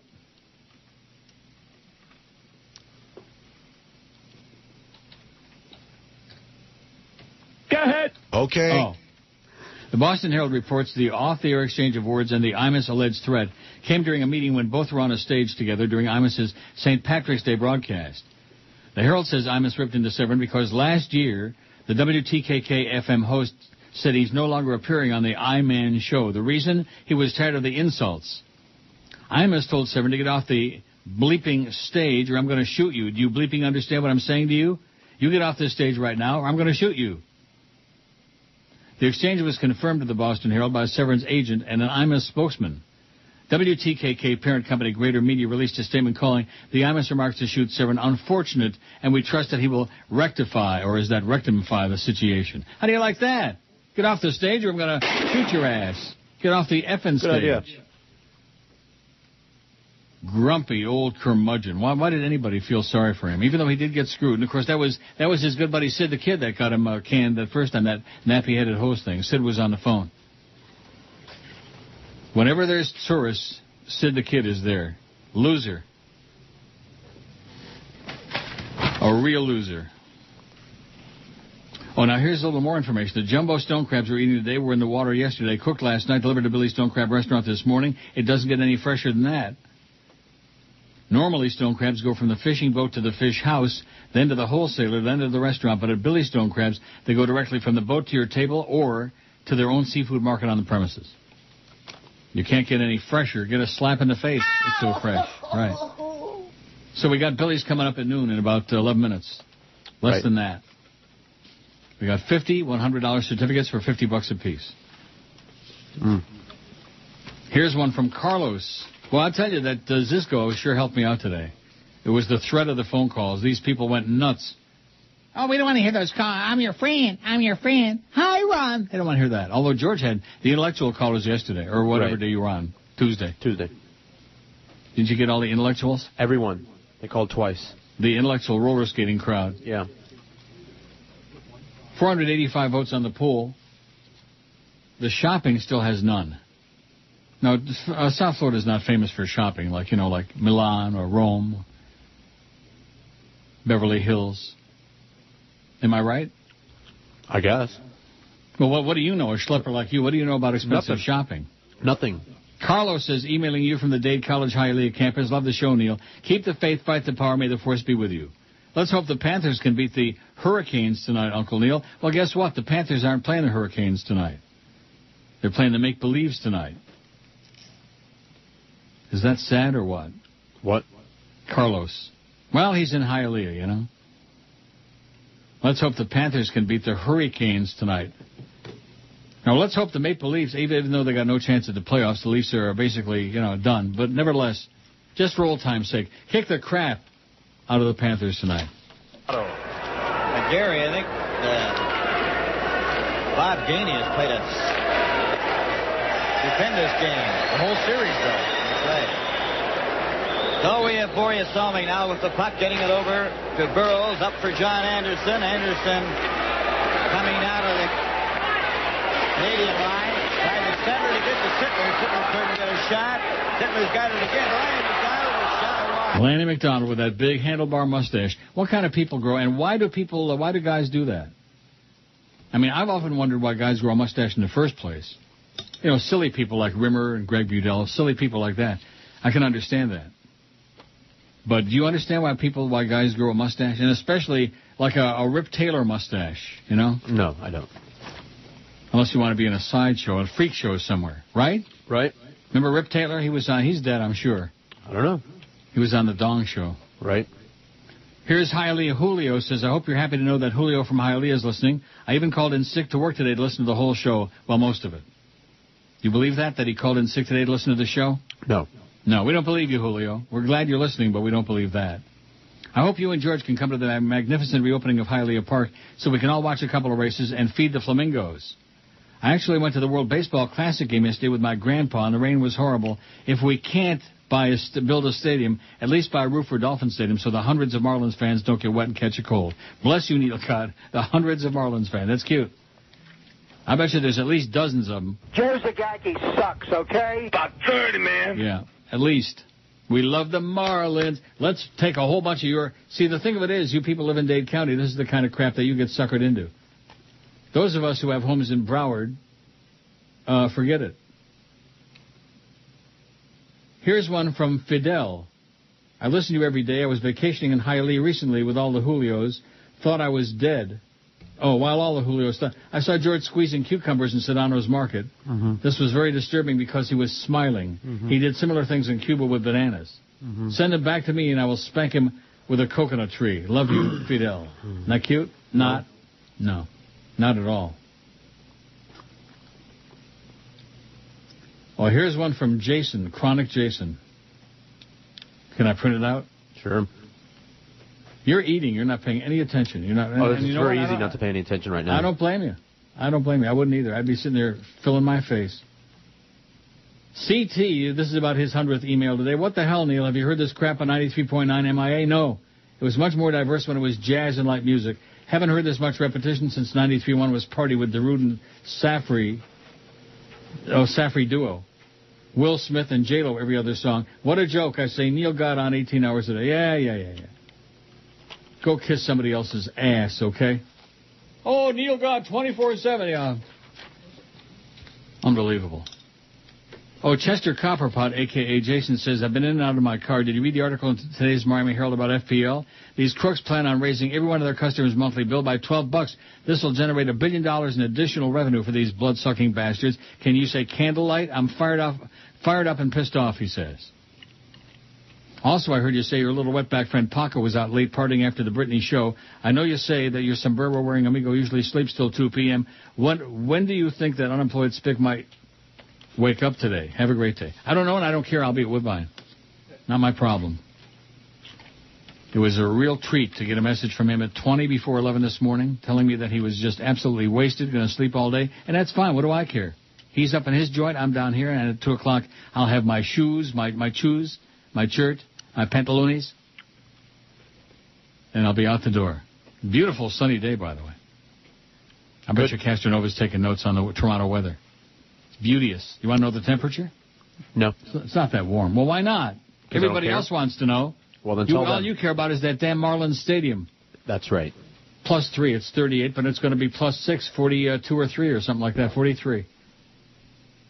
Sunny. Not a cloud in the sky, one of those beautiful early spring days, you know. And the winter, by the way, is over. No snow. Oh, good old Eddie Liddy says he's asked the executives to return their bonuses. Some of them are returning half, some of them are returning all of it, some of them are just going to get shot. Good. Bastards. Let's see, 4 tomorrow, 7 on Saturday, 8 on Sunday, sunny, sunshine, lots of sunshine. See, it's on days like this that you don't miss South Florida. Oh, here's the fake Julio Robaina, the fake mayor of Hialeah. This is good. This is the first one I ever had from him. See, and you don't like the fake emails, boy. You are such a party pooper. Oh, and you know what? We got to do the break, and we got to tell you about the Neil deal. Right. This is Brady Quinn. Whenever I shave my balls, I listen to the Neil Rogers 12 to 1 hour. I'm Chris Matthews, play hardball on MSNBC. I feel as giddy as a college schoolgirl who's wearing a skirt and those trampy thigh highs, and the wind just blew over my coochie. Even though the economy is dismal and our world seems to be crumbling, I feel exuberant and excited, like a 13-year-old girl going to see Twilight. Certificate sold out, unofficial. You believe it? Yes, I knew they would. We'll see. Welcome to 3 CEOs of the automobile industry to Hardball. Got Alan Mullally of Ford, Robert Nardelli of Chrysler, and Richard Wagner of GM. Welcome to the program, gentlemen. Let's start with you, Richard. Didn't know if you realized that you're actually named after a station wagon. That's last name's Wagner. Yeah, it's like a station wagon. That's funny. No. No. I think it's funny. Maybe you don't have a sense of humor. Anyway, let's go to you, Alan. Don't you think it's funny that Richard Wagner's last name is actually from a station wagon? I think... I know comedy. Anyway, what are you doing? An elephant with 3 balls. You're walking and pitching a giraffe. Anyway, let's go to you, Robert Nardelli of Chrysler. Probably think I'm going to ask you about the Richard Wagner name reference. I'm not going to throw you a curveball on hardball. Okay. Why is it that you guys flew on private jets in to get your big bailout money? Don't you think that says to the American people, screw you? I think it sort of says, screw you to the American people. Well, don't get me wrong. I'm a big believer in spend, but that's kind of crazy, right? Well, I'm trying to Although I wish I had a private plane. That way people wouldn't overhear the stupid things I say while traveling on mass transit. Let's go back to you over there, Richard Wagner. Your name reminds me of where I had sex for the first time. Get it, station wagon? Hey, are you wearing any wood paneling on your side? No. Anyway, let's talk about the big bailout you guys think you deserve. Well, thank you very much. Go ahead. Go ahead. I'm trying to get an answer out of you. How do you feel about the bailout? Yeah, Chris. Do you really think... Go ahead. Chris, go ahead. What I'm trying to say... Let's ask Robert Nardelli the same question. Nardelli, wait a minute. It just hit me. Your name sounds like a macaroni. I think I had some vodka sauce in Nardelli last night. Well, I don't think... funny. Come on, admit it. No, knock, knock. Who's there? Banana who? Knock, knock. Banana. Knock, knock. Who's there? Who's there? Knock, knock. Orange. You're glad I didn't say banana. I know comedy. Let's go back over to Alan Mullally of Ford. Wait a minute. You know what your name reminds me of? Big Valley with Miss Barbara Stanwyck. It rhymes. Mullally, Big Valley. Of course, you could also be the chick from Will and Grace with a high squeaky voice. Don't you think it's funny? Go ahead. Listen. Go ahead. I'm here. Funny. I'm telling you, it's funny. Miss Barbara Stanwyck, Nick Hinks, where we first saw the $1 Million Man, right? Lee Major. It's funny. Listen, we're here for... done listening to you. Maybe no backtalk the host. Tune in tomorrow when my special guest will be the priest, the rabbi, and the prostitute. That's funny. Chris Matthews played hardball on MSNBC. 1203 at 560 WQM. So the certificates are all sold out, allegedly, but they're processing now. Because you know how that goes. Sometimes we get some... But I have no doubt. You have no doubt? That they're sold out. Really? Really. Well, we'll see when it's official. When a big official sign goes up on the tote board, then we'll know. And in case some of the people in the building are listening, yes. There's a mountain of fresh, giant, biggest stone crab claws you've ever seen in your life. You better be real selective who you give them out to. Like people, nice people. Oh, yeah, Todd Dreck is not invited. Good. Oh, Todd Dreck, stay away. And Gary Sarner, if you're back in the building for a minute or two, stay away, too. It's all trafe. I bet you he resurfaces doing something. Maybe cleaning toilets, Gary Sarner. Yeah, right. I'm telling you, he never leaves permanent. He goes away for a little while, and then all of a sudden he comes in like a bad penny. He keeps showing up. So anyway, here's this email from the fake Honorable Julio Robaina, office of the mayor of Hialeah. Hello, Mr. Rogers. As you may already know, I have the honor and privilege to serve as Hialeah's mayor. I was surprised to receive more correspondence yesterday than I've ever received. I have it on good authority that you had my name in your mouth yesterday and that you disapprove of my characterization of the harness racing coming to Hialeah Park. Well, guess what, fake emailer? It's not harness racing. It's quarter horses. What is chariot racing? A man on wheeled contraption with a whip and spiked wheels. Isn't that what harness racing is? Oye, relax, Chico. Calmate. What does that mean, calmate? Calm down? Calmate. Yes, calm down. Calmate? Calmate? No, calmate. Put the accent on the first syllable. You speak a very guttural Spanish. Better than you. Well, yeah, better than me because I don't know pique de Put the pie. accent on the first syllable, man. Calmate. Calmate. Calamari. Da-da-da-da-da. I hope you'd give credit for at least keeping your chariot racing alive. In fact, I hope that this move will help me lock up the degenerate gambler vote, which I surmise is very powerful and has deep pockets.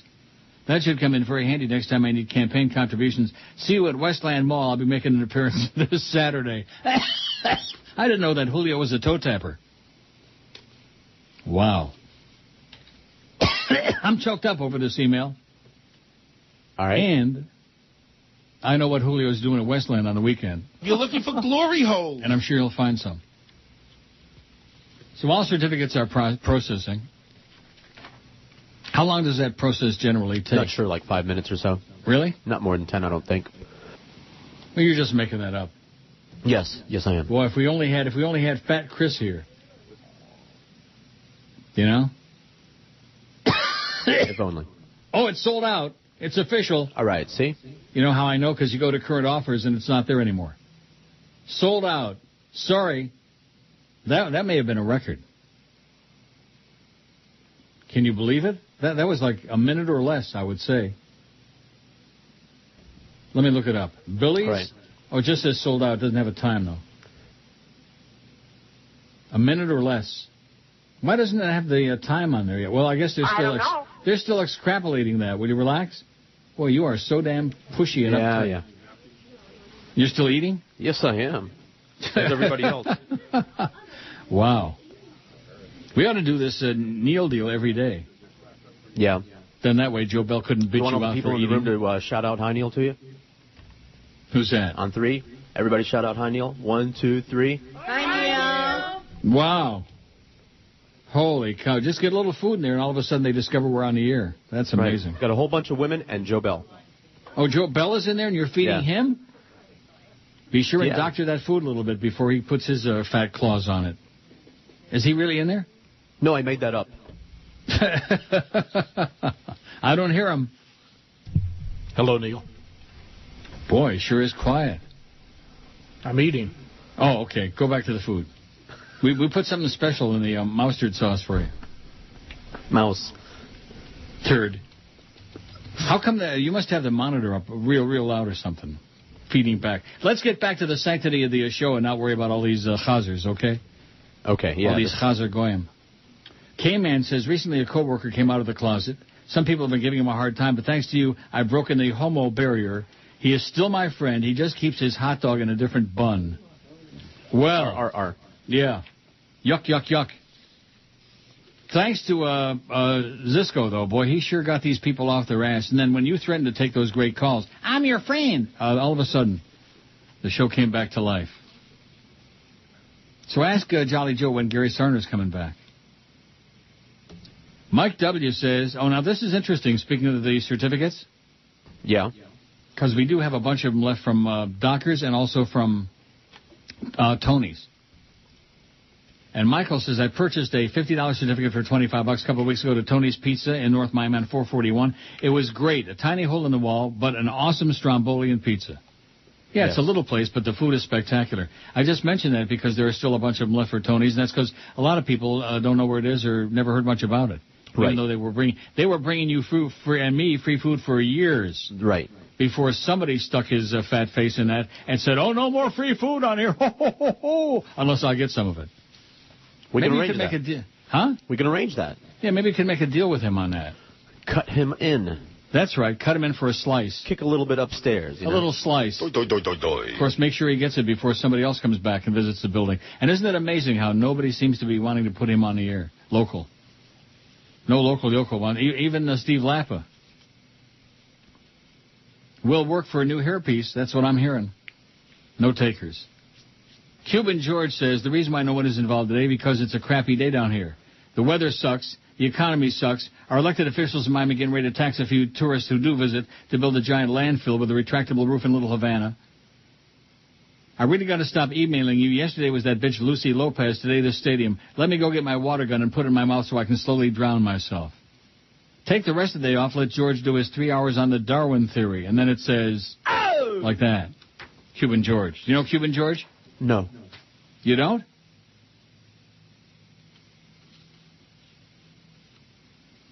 Ricardo says, I voted for sports teams. I've got Blythe Ladd in today's first race at Gulfstream 12-to-1, ridden by Trujillo. The fake Jim DeFita says, P.S. I saw George on Friday. I went to pick up a contest-winning Nintendo Wii game with my nephew, and he called us slobs and crazy, which is true. Also, what happened to Defoe? What happened to Defoe? You know, anybody who is asking what happened to Defoe needs mental help, needs to be immediately Baker-acted. Is there any doubt about that? No. What's going on with Defoe? He's been gone all week. Oh, geez. Leave Defoe alone. Yeah, leave Defoe alone. Leave Brittany alone. She was here and she's back again tonight. Maybe I'll go to the concert tonight. There you go. And I'm going to tell you. And plastered and, I left with my Lesbianese terrorist cab driver for Woodbine yesterday at 3:40. The concert was at 8 o'clock. And we went by the Air Canada Center on the way to the highway. And I'm going to tell you, you have just zillions of punks all lined up inside. Inside the door, inside the area where you're waiting at the doors. Now, when you go to a concert, you've got a ticket already, right? I mean, this thing was sold out. Or you could go and buy one from a scalper. No, but these weren't people waiting to buy scalping yet. They were already online, waiting for the doors to open, which they didn't open until 7 o'clock. What is the point in that? I don't get what you mean. What's the point of going to a venue where the event is going to take place 3-4 hours later? They're going to open the doors. What do you accomplish when you've already got a ticket for a particular seat? You get loaded before the show starts. Oh, is that what they were doing? Sure. And also socializing, milling about, seeing. Milling about. That was it. Being seen. That kind of thing. Oh, Ben Schmiegel is back again. Oh, this is good. Remember him? No. From way back in the early days of the emailing. Now we're making some progress. One of these guys who claims he's going away, yada, yada, yada. You know something? The people who say that they're going away, they're the ones who would never go away. If we were on here for another 100 years and they could manage to croak it out, they would still be here. Am I right? When in doubt, croak it out? You bet. Oh, here's another one for the poll. Poll suggestion, best part of Florida is the cheap weed and excellent nightlife. Well, nightlife's got one vote. Landscape's got one vote. Shopping still's got none. You want to go shopping, go to Boston. Go to the great department stores in Rome, in Milano, in New York. You sure don't want to go shopping. I mean, where do you want to go shopping? Here? Ben Schmiegel says, enough with the eating bits on the air. Hello and goodbye. Why do you and your pig sidekick insist on eating on the air? Because we wanna. As if this is so funny to hear two grown men smacking their lips and chewing like pigs. What I don't get is why you do it. You know that old saying, it takes more muscle to frown than to smile. What does that mean? Well, it takes less energy to eat right than to eat like animals. Goodbye. We'll not be listening for the rest of the day. Too bad. Ben Schmiegel. Sour old coot. A phony sour old coot, of course. That's your buddy John ZTR. Guaranteed. Yeah. That's it. It's your turn. Oh, it's my turn. Greg hates you. This portion of the show brought to you by Britney Spears the JJ. It's hanging out, y'all. It's 12:18. I love that. That was cute. Did you like it? I loved it. Oh. No, you didn't.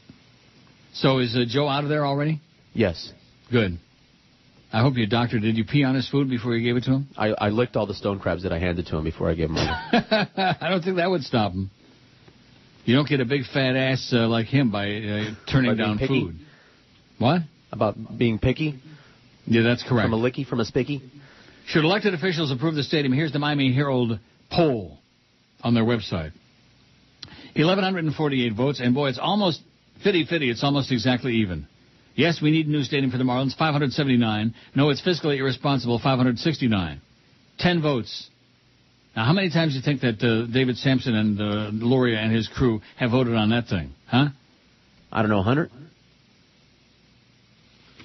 Bunch of bull crap. Well, one of these minutes on the Herald, something will happen. Or maybe somebody will email us. In fact, don't we have somebody covering that commission meeting? I don't know. Somebody from the station? I'm sure we don't. We can't afford to be doing that. Even though we're supposed to be the sports leader and the sports maven and the sport, yeah. Well, so what did Joe say about Sid the Kid? When was he starting 2 to 4? Nothing. He didn't say anything about anything? No. Said something about the food. Said it was great. Yeah, let me add it. Is that for me? Oh, my God. Yeah, in this business about eating on the air, how many 100 years about 30, man. have we been eating on the air on the show? Long before even you. Even on Zeta, we used to eat on the show. Back on I&Z, we ate on the show. Back on W Snooze, we ate on the show. So what's the big Timus with it? Oh, it sounds so... It doesn't sound like anything. Big deal. All these prissy sissies. Oh, God, we can't stand it. We like it. In fact, I got me a weenie in the refrigerator. Maybe I'll during this next break, I'll heat one up so I can join you in pigging out on the air. Well, what's the big deal with that? I don't know. It's a fake email. Just something to it's something to bitch about. That's all. It's something to bitch about. Bellyache. Bah, bah, bah. God. Keep those emails coming. We got an hour and 40 minutes to go. I think during the break I'm going to put my shoes on my shirt. I got my shirt. My pants. Not my shoes. Too early for my shoes. By 1:15, I crank the shoes on. Start turning stuff off in here. Boy, you ought to see, on Woodbine days at 2 o'clock, I am so ready to fly out of here at 2, you wouldn't believe it. I believe it. When the big hand hits the little hand, I'm gone. And once I'm gone, you're gazon. You're gone.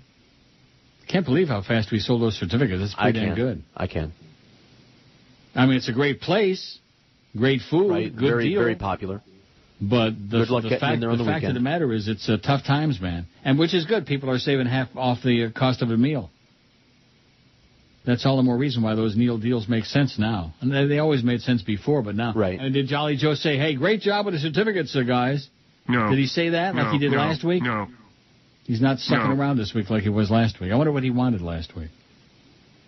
Well, Neil, we've decided to give you another 20% pay cut off the, something like that.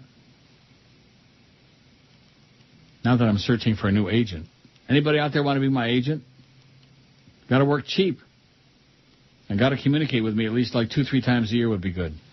Unlike Norma Kent, who's busy with fantasy baseball and fantasy faggery and whatever the hell he's doing. Probably riding around town looking for runaway strays. The Kenny Rogers says, you rule, George too. Subject, Jonas Brothers. Oh, my God. Are you kidding me? When you get a chance, can you please play that Negro buffet call you played the other day? Where the priest calls in to advise. This guy don't even know that's Phil Henry. You know which one I'm talking about? Yeah, all you can eat Negro, and it's 5 minutes long, and I play it like about once every 6 months, once a year. That's it. I want a buddy of mine from the UK to hear it so we can get hooked on your show, and you can get new listeners since you seem to be such an all-right guy and such. All right, go ahead. No. I want a buddy of his from the UK to hear it. I'm playing bits on command for the fake Kenny Rogers. Or maybe the real one. I don't know. I don't know nothing about that guy. And evidently neither did anybody else. He got canned across the street, so we wanted him. Ow! Badly. Ow! Just like that twerp.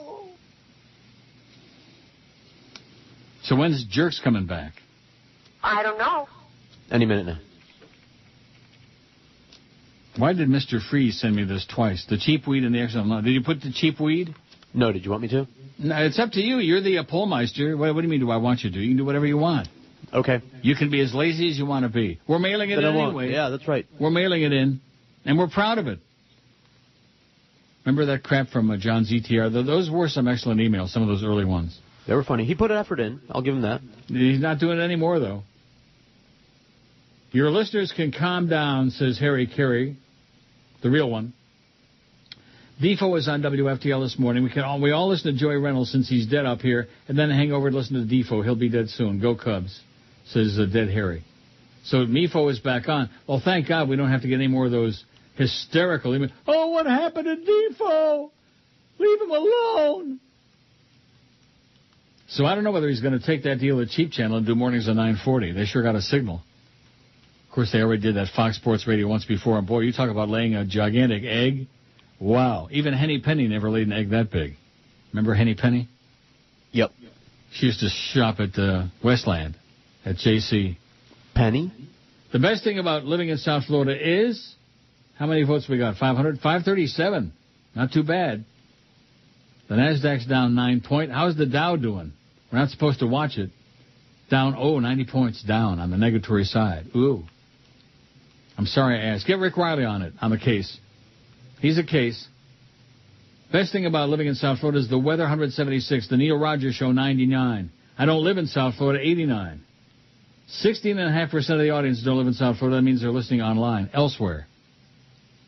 The beach, 50. My family is here, 47. My family isn't here, 19. The Everglades, 14. The women, 12. The diverse culture, 10. The sports team, 7. The food, 7. The job opportunities, 5. The nightlife, only 1. The landscape, solamente 1. And the shopping, 0. None. There isn't one person who says the best thing about South Florida is the shopping. How do you like that? Yeah. Now, here's an email from Justin. He says, pool edition. I don't think so, although it's a different kind of pool, P-O-L-E. He says, the only thing that keeps me in South Florida, the fishing is the best. He's got a fishing pole. There you go. Yeah. Is that on there? Is that on there what? Don't put that on there. You're going to put fishing on the pole? It's a big reason for a lot of people. Oh, my God. Let's get Salty Salt Fleischman. Let's dig his ass up again. Tight lines and good fishing, or whatever he used to say. Who was the guy Ranieri used to have on all the time, the fishing guy? He used to have the fish report. I don't know, Barnacle Bill the Sailor. Did we have Alabrera doing the traffic? Alabama Jack. Oh, Alabrera. I don't know. Do you remember Alabrera? I remember the name. Oh, my God. Oh, Neil. You're listening to Neil Rogers. Well, here we go again. Bad weed does it. Sports later. 560 QAM. Neil Rogers. God. This is Eyewitness News. President Obama is overhauling the long-standing ban on federal funding for most embryonic stem cell research, smoking out of a homemade bong. Listen to what he said. Stem cell research, there are wonderful... this is a little unusual, isn't it? The Pentagon says he was cited for urinating in public. So anyway, I'm eating a weenie. What else is new? And guess who came back on the email? Ben Schmiegel. Uh-oh. Please take comfort in this, he says. Thank you for reading my email, listening to listeners' opinions. Unfortunately, I stopped listening. I have an OCD about that. I cannot stand to see or hear people eat the wrong way. When lip smacking comes on the air, that's when I shut off the radio. Heard you mention that people like me don't have the balls to turn off the radio. Well, please take comfort that I'm turning off the radio now. Take care. Eating equals radio off. Okay, good. Because now he won't be offended. I'm eating a weenie. I nuked it. I nuked it. So thank God that you're not listening, phony Ben. Well, it's only 12:32. That's not possible. Why not? I don't know. Seems like we've been here for 100 years. Let's play 100 years gone by twice, then we'll be out of here. There you go. You're mailing it in. We know. We want to hear Defoe.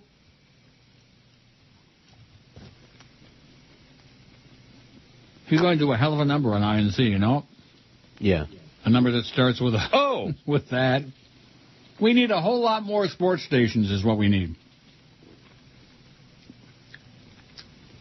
And how come we're not getting any updates since April 6th? What's it, 8 today? It's the 19th. Right. So 12 and 6, 8, less than 3 weeks, 2.5 weeks. They're going to pull the plug on that, whatever they're carrying, liberal talk, mishmash, a little of this, a little of that. How's the goddess doing? She back on? No. Oh. Oh, geez, I just dropped my weenie, but not on the floor, thank God. Oh. Ooh, boy. So Brian says, even I'm disgusted. I'm grossed out by the way I'm eating this hot dog. Doesn't that sound bad? No. Doesn't? No. Well, you don't mind because you just finished picking out. Yeah.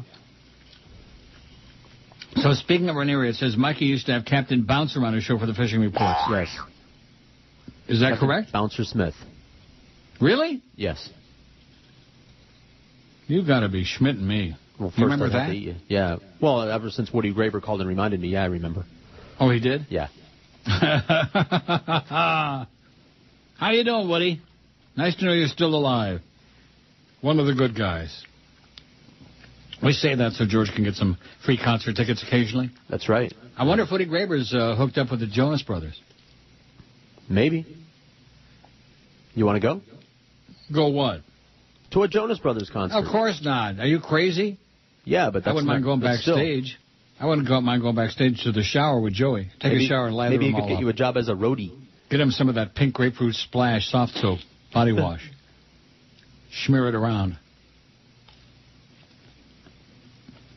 That's a good question. What do you think the Jonas Brothers use, body wash or soap? I don't think they dare use the soap. No. Terrified some. They'd probably all drop it.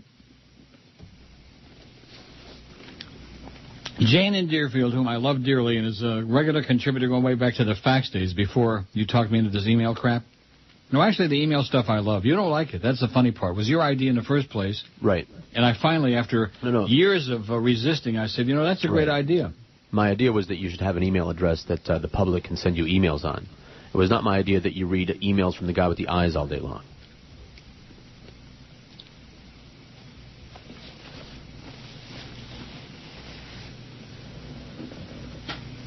Well, I'm sure with my weenie.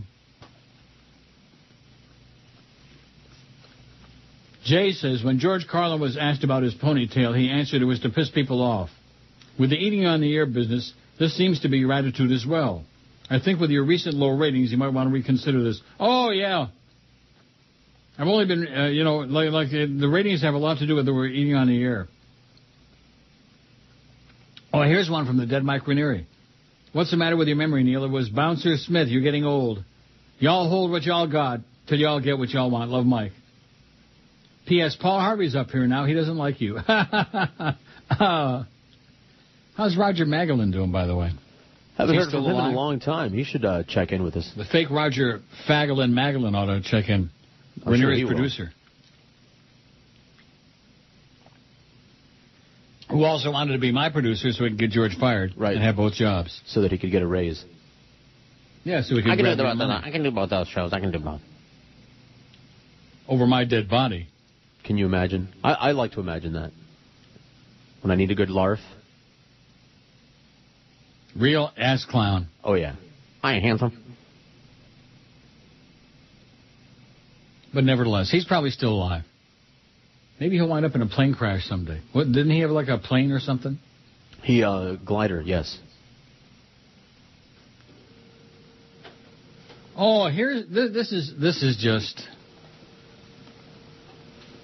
You know something? There are moments when I don't know whether I can go on. You want to hear this email from Teresa? Please.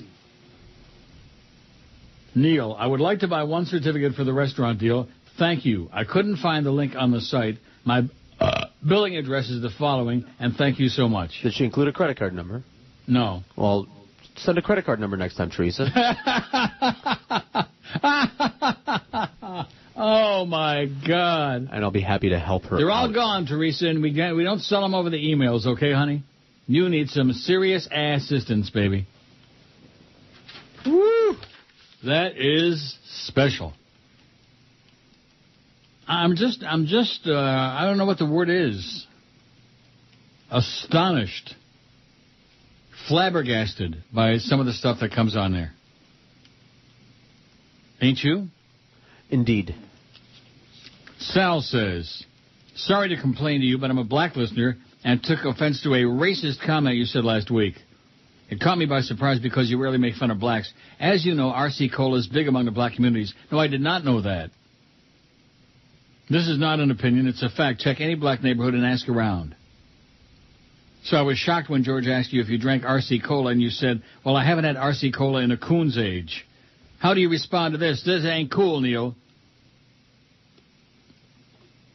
I haven't had R.C. Cola in a long time. How's that? Does that make you feel better, Sal, with your fake outrage? Mm-hmm. Did you know R.C. Cola was big among blacks? I never heard of such a thing. Oh, see, there I said thing. That's bad. Oh, we heard it. See how you are? Yeah, you're such a bigoted son of a bitch. Probably don't like the fagulas either. I did not know that. No, I never heard of such a thing. We drank it all the time. So how could I have made a racial comment about... That's probably from O.J. McDuffie. Right. I thought it was a Southern thing.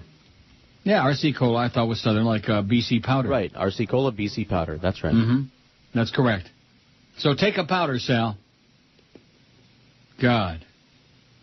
And if South Park is doing that thing, what was it called, Mr. Coon? The Coon. The Coon. The Coon. That's even worse. Yeah, I'll say. Don't bother.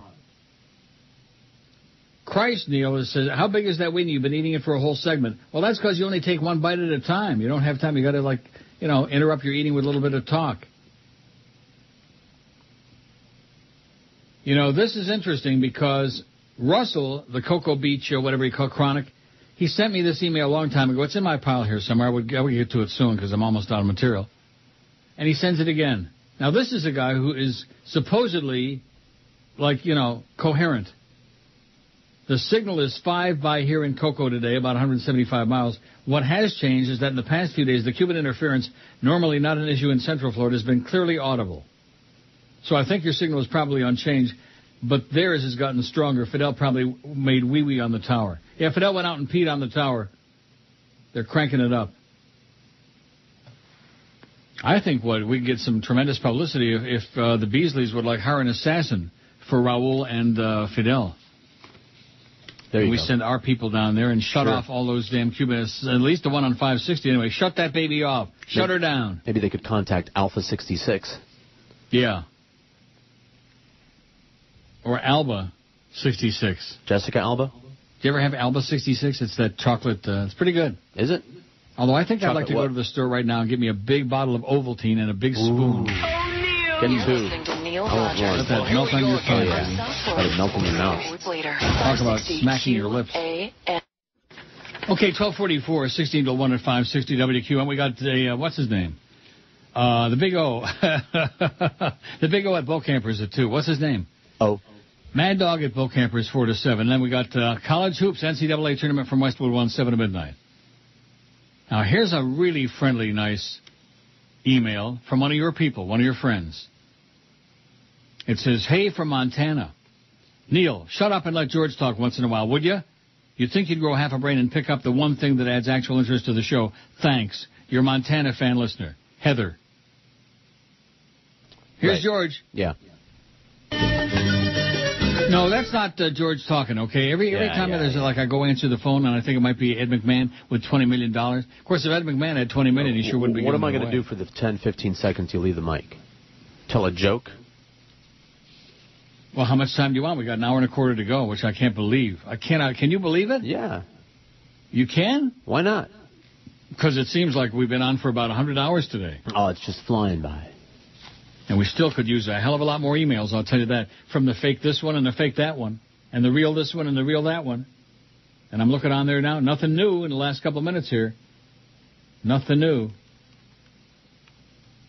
Oh, my God. Attachments and links. What part of that don't they understand? I don't do them. I just delete them right away.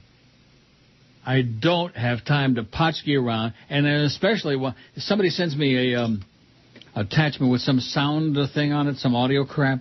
Oh, this would kill some good time. Yeah, right. Kathy? I don't know. I don't think it was Kathy. It was Chatty Kathy. No, it was some guy. Okay. Why? Because I got something from Kathy. What was it? A song. And what is it about? AM radio. You want to play it? No. It's not good? It's okay, but it's an old pop song. Older. A few years old. It's called AM radio? Yeah. And who's it by? Everclear, I think. Everqueer? Yes, you are. See, there you go. That what's her name from Montana? Heather. Yeah. She's pitting you against me. Frank says, hearing the CKLW jingle earlier drags back my youth. CKLW drags back his youth. The Big H Golden. CKLW Golden. CKLW yesterday. Oh, So schmaltzy, ain't it? He says, love that station. It was so powerful, it was like a local Cleveland station where I grew up. Yeah. 800 on the dial, man, with a signal that was just killer. And right next to it at 810 was a zillion-watt station from Bonaire. You know where Bonaire is, just north of Venezuela? No. It's like a little island just north. And the same thing like with Fidel. You know, they run 500,000 watts. Mm-hmm. And so depending on where you were in the country, in the east or Midwest, depending on the weather and the conditions, CKLW would either come in really crystal clear, or that damn Bonaire station would sometimes interfere with it and really piss you off. Bonaire it was an all religion, paid religion crap. Ooh. Anyway, Frank says, as a radio junkie, I spent hours in the basement slowly dialing in the giant RCA radio to hear what far-off stations would come in, when I should have been paging through a Playboy or doing something constructive. It was cool when KMOX, WCFL, KDKA, WBZ, WABC, and others came in, depending on the weather. A San Antonio, Texas station was the farthest I remember picking up. You didn't mention WWE, 3WE, or earlier as WKYC. No, I did not, because I'm not a Cleveland guy. I hate Cleveland. Of course, I haven't been there in a long time. I was there once. That was enough for me. Browns and the Giants, 1960. Did you ever hear Pete Franklin, who used to say, heard in 38 states and half of Canada? No. I can still pick up some nights here in St. Pete and hear Joe Tate call Cavaliers basketball. Well, that's good. I'm happy for you, Frank. I've turned as many of my friends out of the Neil Rogers show as I thought would care. Love you, man. Please say hi to a fellow listener, Janice in Tampa. Hi, Janice. Your pal, the fake Pete Franklin, a goyim in St. Pete. Isn't that sad when goyim try to use Yiddish words? Goyim is plural. You can't be a goyim unless you're like Siamese twin. Right. It's goy. That's right. See, even George knows goy is singular. Hey, goyim is plural. I read a book, got a tape, and took a class. Like, Frank, you're a goy, or like you would use it like there's too damn many goyim in St. Pete. Like that. Like that. Just like that. I mean, George has learned the fine art of Yiddish. Right. Use it every day. See, one thing about Yiddish, most of it is funny. Schlamazel, Schlemiel, Schmendrick. Schmendrick, Putz, Yutz. Schmagegi. I like Schmagegi. Mm-hmm. Schlumper. Like, Schlamazel. Like Sid the Kid Rosenberg, Schlamazel. The Internet could prove fatal to skinny Americans. Now, here's something. Oh, and it goes on. From my friend Cliff and Kendall. It might be pretty good. He's usually got good crap. You know what I mean? When you look and see who's sending you the stuff, you have a pretty good idea whether it's good crap or just bad crap. Generally. Oh, Teresa says, oh, my, Neil, I'm sorry. I didn't know you couldn't take orders by email. Please tell me the link. Thank you. They're all sold out, honey. They're all sold out. Right. And I wanted to ask you something else. She says, does your station have opportunities for someone like my grandson who wants to visit and see how radio works behind the scenes? Absolutely not. I know my grandson would love it so much, and so would I. Well, why don't you answer her email and set it up? Because she didn't send me one. Well, send it to George. Send that same question to George, and he'll set it up for you. Then he'll take pictures. Maybe her grandson's like about 20. I don't know. 19, 20, real hot. Take some pictures of her grandson, and then maybe I'll come down there for a visit. I'll send back the standard answer when someone wants something like that. Yeah. Stay out of this business if you value your life, if you value your sanity. Was that what it said there? I forgot what I just read. I wasn't paying attention. Dear Neil, how can we say we have no shopping? We have the swap shop where you can go buy back your own stuff when your house is robbed, says Larry. It's cute, cute, Larry. Yeah, yuck, yuck, yuck. Oh. Here's an interesting one. I'm a 45-year-old black man. Never heard of RC Cola being the official drink of us dark folks. Now, had he said Kool-Aid, I'd agree with him. Well, I haven't had Kool-Aid in a long time. Good. You're not a little kid. I really haven't. Yeah, and I bet you don't go to a lot of little kid parties either. No, I like Kool-Aid. Ma used to make Kool-Aid once in a while. Huh? I said, oi. You don't like Kool-Aid? It's fine, but I mean, it's sugar water for Christ's sakes. But they got dyed Kool-Aid. Yeah, well, that's another story. Anyway, moreover, in my 45 years on the planet, I never heard of a Schwarzer named Sal. Yeah, that's a good point. Ephraim. Lastly, Sal, or whoever the hell you are, go listen to Rush and Hannity. They're the home of the fake-ass outraged, says Ephraim. Ephraim is in Baton Rouge, Louisiana. Thanks, Ephraim. Oh, we've heard from Ephraim before. Remember? Ephraim from Baton Rouge? You betcha. Just up until today, we never knew he was a Schwarzer. But, I mean, you know, what difference does that make? None. Unless he's drinking Kool-Aid. Well, here's one from somebody says, this is effing great. 10 minutes into the first games, and my bracket looks screwed.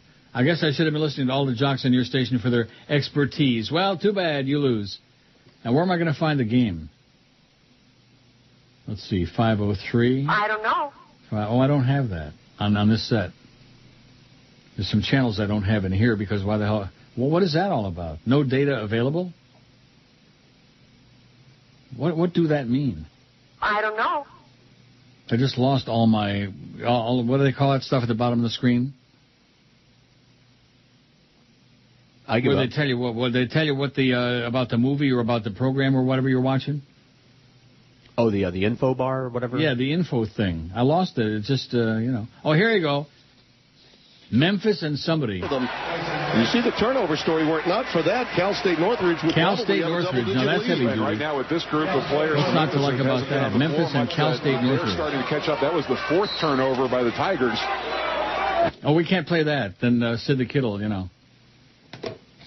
See, I know better. We can't put that on the air. We don't have the rights to it. Although we do have crap tonight.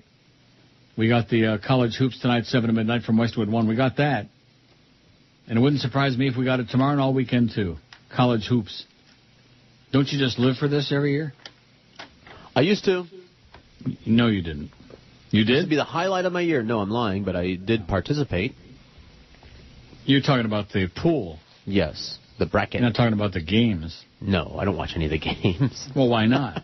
Because I could give a rat's ass. It says, Marlin fans are cop-outs. How can 13,000 fans stay all night in the rain for a baseball game?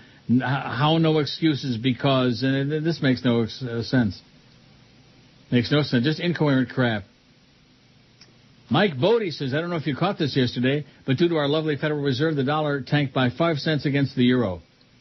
I had CNBC on this morning. All of these clowns are applauding the actions of the Fed. How is the weakening of our dollar positive? That's right, the loonie is up to 82 cents almost. It's creating inflation. The next economic cycle we're going to see is hyperinflation, which will divide the classes even more. Say goodbye to the American middle class. I guess that fake bitch Maria knows something. I heard her email last week saying the dollar rally is over. Is she doing Bernanke? Keep up the great show, Mike, yada, yada. Yeah, that's bad. In fact, let me take a look now and get really depressed and kill myself right on here. Get a big number for you. Leave you with inheriting a gigantic number. I've seen some gigantic numbers in my time, but nevertheless. How come the TSX is up 120 points and the Dow was tanking last time we looked, wasn't it? Yeah. Wasn't it down 90 points, something like that? Frickin' Canadians. Boy, there's something going on here. Something really smells. Must be Stephen Harper's ass. Yeah, the Dow's down 79 points. Now, let's see that loony. Come on. Oh, oil, 51 and a quarter now a barrel. 51. It was down to like 32, 33. Remember that? Yeah. What was that, about 10 minutes ago? And now it's $51. They're just yanking your chain, baby. Whatever they can squeeze out of you. Those ragheads. Those grave-killing, digging, whatever the hell they are. Those Saudis. I'll tell you one thing. Let's blow up Saudi Arabia before the weekend. There's all kinds of information coming up on his Business News Network, but it's mostly monkey business. Speaking of the Tamil Tigers. Oil, $51.14 a barrel. Up $3 just today. Up $3. The same stinking oil. Remember in that movie, There Will Be Blood? Yeah. And he was wiping the oil. Oh, 80.97. That's down a little bit, actually. It was up to almost 82 cents. Not so bad. No need to panic now. You can go take some money out of Woodbine. Here's one. Is there an antidote to Republican amnesia? I don't know, and I don't care. You see, one thing about... Oh, KOMA was cool, too. Never heard of Coma. I've heard some stations that put me into one, but... And it says, WQM was my vacation station for years. Okay, nothing new, says Paul in Chicago. Whatever happened to that other guy in Chicago? What was his name? Chronic? Could you be more specific? Oh, you know the one I'm talking about. The Chronic guy from Chicago who was the expert on everything. It'll come to me. Think about it during the break. Take a deep breath. You're listening to Neil Rogers. Well, here we go again. On South Florida's Sports Later. 560 QA. Oh, boy. It's the 1 to 2 hour. Yeah! Ain't ready. What's up, y'all? This your boy G-Mike. You see, I usually do songs with, like, hooks and concepts and shit, right? But that, man, I'm trying to go platinum. So I'm about to rock this. Check this out, y'all. Read a book, read a book, read 'em up. Book, read a book, read a book, read 'em up. Book, read a book, read a book, read 'em up. Book, read a book, read a book, read 'em up. Book, R-E-A-D-A-B-O, okay. R-E-A-D-A-B-O, okay. R-E-A-D-A-B-O, okay. R-E-A-D-A-B-O, okay. Not a sports page, not a magazine, but a book. Book, yeah. Not a sports page, not a magazine, but a book. Book, yeah. Not a sports page, not a magazine, but a book. Book, yeah. Not a sports page, not a magazine, but a book. Book, that one. Read a book, read a book, read 'em up. Book, read a book, read a book, read 'em up. Book, read a book, read a book, read 'em up. Book, read a book, read a book, read 'em up. Book, R-E-A-D-A-B-O, okay. R-E-A-D-A-B-O, okay. R-E-A-D-A-B-O, okay. R-E-A-D-A-B-O, raise your kids, raise your kids, raise your damn kids. Raise your kids, raise your kids, raise your damn kids. Raise your kids, raise your kids, raise your damn kids. Raise your kids, raise your kids, raise your damn kids. Everybody needs water, so drink that. Everybody needs water, so drink that. Everybody needs water, so drink that. Everybody needs water, so drink that. Buy some land, buy some land. Spinning rib, buy some land, buy some land. Spinning rib, buy some land, buy some land. Spinning rib, buy some land, buy some land. Spinning rib, brush your teeth, brush your teeth, brush your damn teeth. Brush your teeth, brush your teeth, brush your damn teeth. Brush your teeth, brush your teeth, brush your damn teeth. Brush your teeth, brush your teeth, brush your damn teeth. Where deodorant, where deodorant, where deodorant, where deodorant, where deodorant, where deodorant, where deodorant, where deodorant. Coffee stick, it's not expensive. It's coffee stick, it's not expensive. It's coffee stick, it's not expensive. It's coffee stick, it's not expensive. Read a book, read a book, read 'em up. Book, read a book, read a book, read 'em up. Book, read a book, read a book, read 'em up. Book, read a book, read a book, read 'em up. Book, R-E-A-D-A-B-O, okay. R-E-A-D-A-B-O. Oh, gee, I was just about to print out a bunch of crap. I still keep thinking every time I play that, which isn't that often, even though you get upset, Yeah. about the brilliant editing job you did on that bit. I never thought you could do it. Thank you. I don't know why you say I get upset. You hate that bit. Well, because in the beginning, I guess I played it too much. I said it was time to give it a rest. When all the other people were saying that, I agreed. Well, I gave it a rest. And now it's And great. now, it's back. when you least expected it, made a comeback. Let's hear it. It is whack. It's great.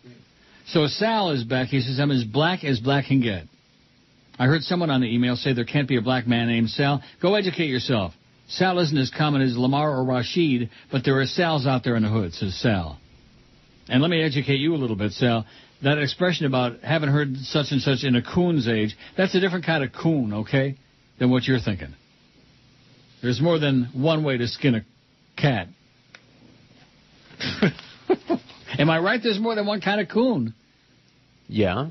Well, there you go. He's thinking it means black people. Coon. I mean, you ever see a raccoon? Just this morning. Raccoon. Oh, will you stop with that crap? Gee, I thought we'd get through the whole day without that. And by the way, speaking of getting through the whole day, it's only 1:05. Is it just me or what? This seems like one of the longest shows in history. Not to me. You don't think so? Not any different than any other. Manishtana halala hazeh. Amen. Baruch atah Adonai. Here's an update. Miami Commissioner Mark Sarnoff is now giving a long speech about what a bad deal this stadium thing is. Sarnoff for mayor. All right. That's the only update we got. And, of course, I don't think we probably have anybody over there. I mean, what a farce that would be. This is supposed to be your sports station? Not your Marlins station no more, thank God. We lost enough money on that crap. In addition to which, David Sampson and Jolly Joe Bell hate each other like poison. I would say even more than Tom Jicka and Jolly Joe Bell hate each other, although that's saying a lot. That's pushing it. So speaking of the ruins, Manny from Kendall says, this is the fake Manny, who knows which one it is? Armando Canasferin? That one? Yeah. He says, just wanted to let you know I helped grow and develop those tourist-eating vines and plants here in Mexico. As a matter of fact, they seem to have a real taste for fat old Jews, which was not reflected in the movie.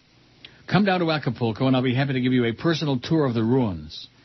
The girl who comes out of the shower with a towel, then undresses, was pretty hot, but she got dressed right away. I was hoping for some action with her boyfriend, but it never happened. He was right there looking at her. P.S. Last week I sent you an email asking you whatever become of young Neil. He must be in his 20s by now. Have you heard from him? Well, what does that mean? The bit. No, I know the bit, but what is that? And my vote for the poll is there's nothing good about living in South Florida. Well, there you go. That's why you're not there and I'm not either. But it's not a negative poll. Try to be a little bit positive. People are depressed. AIG and the freaking depression and everybody's out of work and the falling dollar and the falling Dow all fall down. You still haven't seen that, have you? No. Now, who's in that? Brandon DeWilde? She was in... Well, I know Brandon DeWilde and Carl Malden and Warren Beatty and what's her name? She was in On the Waterfront. Eva Marie Saint. I think that's who was in it. Remember Eva Marie Saint? Sure. She was in On the Waterfront with Marlon Brando. You know, the fact that he died, I don't know, there should have been like a little bit more of a big simus about that when he died, wouldn't you think? Right. He was pretty important guy, Marlon Brando. I'll say. He was the God-freaking father. Right. He was Stanley Kowalski. Yeah, that's right. He was all of these things. He was and Fletcher he died, Christian. And that was it. Of course, he weighed like, 7,000 pounds when he croaked? People tend not to be really sympathetic when you balloon up like that and then you croak. Well, they see a dead man walking. Yeah. Should elected officials approve the stadium? Latest vote, 1,259 on the Herald website, 1,259 votes, and it's 51-49. The Marlin people are like jamming on this. They probably got a conference table with people sitting around tapping it out. Yes, we need a new stadium for the Marlins, 640. No, it's fiscally irresponsible, 619. So it's within like 21 votes, but nevertheless, they keep pushing it ahead because they want to give the appearance that the public is for it. If they want to give the appearance that the public's for it, why don't they put it to a public vote? That's what I say. Let the people of Dade County decide if they want to pee away their money for millionaires on this damn stadium for a ball club that nobody gives a crap about for us in a non-sports town. It's got 15 different sports talk stations, but nobody cares about sports. That's the real peel of the banana. Nobody goes to these damn games. Nobody gives a flying crap. Oh, here's the fishing guy. Captain Bouncer Smith. Yeah, we know. He still gives the fishing reports on another station. I saw Jimmy Syphilis this month at the Coconut Grove Art Festival. His hair is completely white. He looks like an old lady. Yeah, he does look like an old lady. Maybe you should call Cubans Jorge's instead of Julio's, says Jorge in South Miami. Yeah, that's an idea. Yeah. What do you think is the more common first name? Julio Jose. Or Jorge? Huh? Jose. No, I'm talking of those two. Jorge or Julio? Jorge, without a doubt. Oh, without a doubt. Lots of Jorges. Sure. Not so many Nelsons, though. No. Although, amongst the Spics, more than in any other group. What, Nelson? Yeah. As a matter of fact, you're the only non-Spic Nelson I've ever heard of. Get out of here. What about Nelson Riddle? Oh, yeah, that guy. Yeah, the music guy from Capitol Records, that makes two. What about Nelson Eddy? Country music guy. Oh, yeah, Nelson Mandela. What about Nelson, the Nelson twins, Rick Nelson? Oh, that was the last name, right? Well, who cares? They're ugly now anyway, I'm sure. Anyway, Sam says, I know what people don't come for, and that's the culture mix down here that Channel 10 thinks is so wonderful. If they were, they would be going to Little Havana, and we know nobody's going to waste their time there. The best move ever by a city down here was for Miami Beach officials letting the topless scene go on the beach. My experience with culture down here has been dead chickens at four-way stops, live chickens, goats, and other assorted farm animals running in the streets, road rage, short little guys selling 4 lemons in a plastic bag by the roadside. Oh, yeah. In closing, any friend that ever visited me down here has never made the request of going to see Domino Park. P.S. Big fan of the future of AM radio, the GA show. What does that mean? Gamblers Anonymous? No, I know what GA is, but what does that mean? I don't know. Maybe it's a joke we don't get. Rob says, I know you're gay, but it's fun to get a gay man's opinion once in a while on what straight men find attractive. What's your opinion on the following actresses in terms of hotness? Jessica Alba, Scarlett Johansson, Megan Fox, Kim Kardashian, Anne Hathaway. Scarlett Johansson gets my vote. No? I'm not arguing with you. I love Scarlett. Oh. And I'm supposed to know all the, like Megan Fox? Who the hell is that? Megan. Megan? Yeah, she was the girl in the Transformers movie. Vegan? Yeah. Who is this guy, this Martian guy on CNN? Places. From Itasca, Illinois. Turning in applications, asking if they're hiring, calling places, seeing if they're hiring, going online and applying. Look at that. Turn on CNN immediately. I'm on it. In the past what 3 is months, that? He's the I reporter, Kyle Everman. One interview. From Itasca, Illinois. He's looking for a job. No job and no hopes. I can't imagine why. Labor Department more than you're listening to Neil Rogers. Wow. Here we go again. What is it? Sports later. 560 QAM. Neil. God. Absolutely. Everybody needs a beard, especially me. Not a good idea to appear like a mincing queen. You fairy. Essentially appeasing what the breeders fear by pretending that I'm not a queer. No one will ever know that I'm a homo. They'll just say he's married, you know. Holding back my passion for sports to now and then. Faking I like women more than watching men. Gay. I've got a beard, but inside I'm dying. Living a life that nobody's buying. Now I gotta live a life and act the part. But it's been that hit me hard. I don't have the balls to admit I play shin ball. I don't have the balls to admit I play shin ball. I don't have the balls to admit I play shin ball. Huh? I just don't have the balls to admit I play shin ball.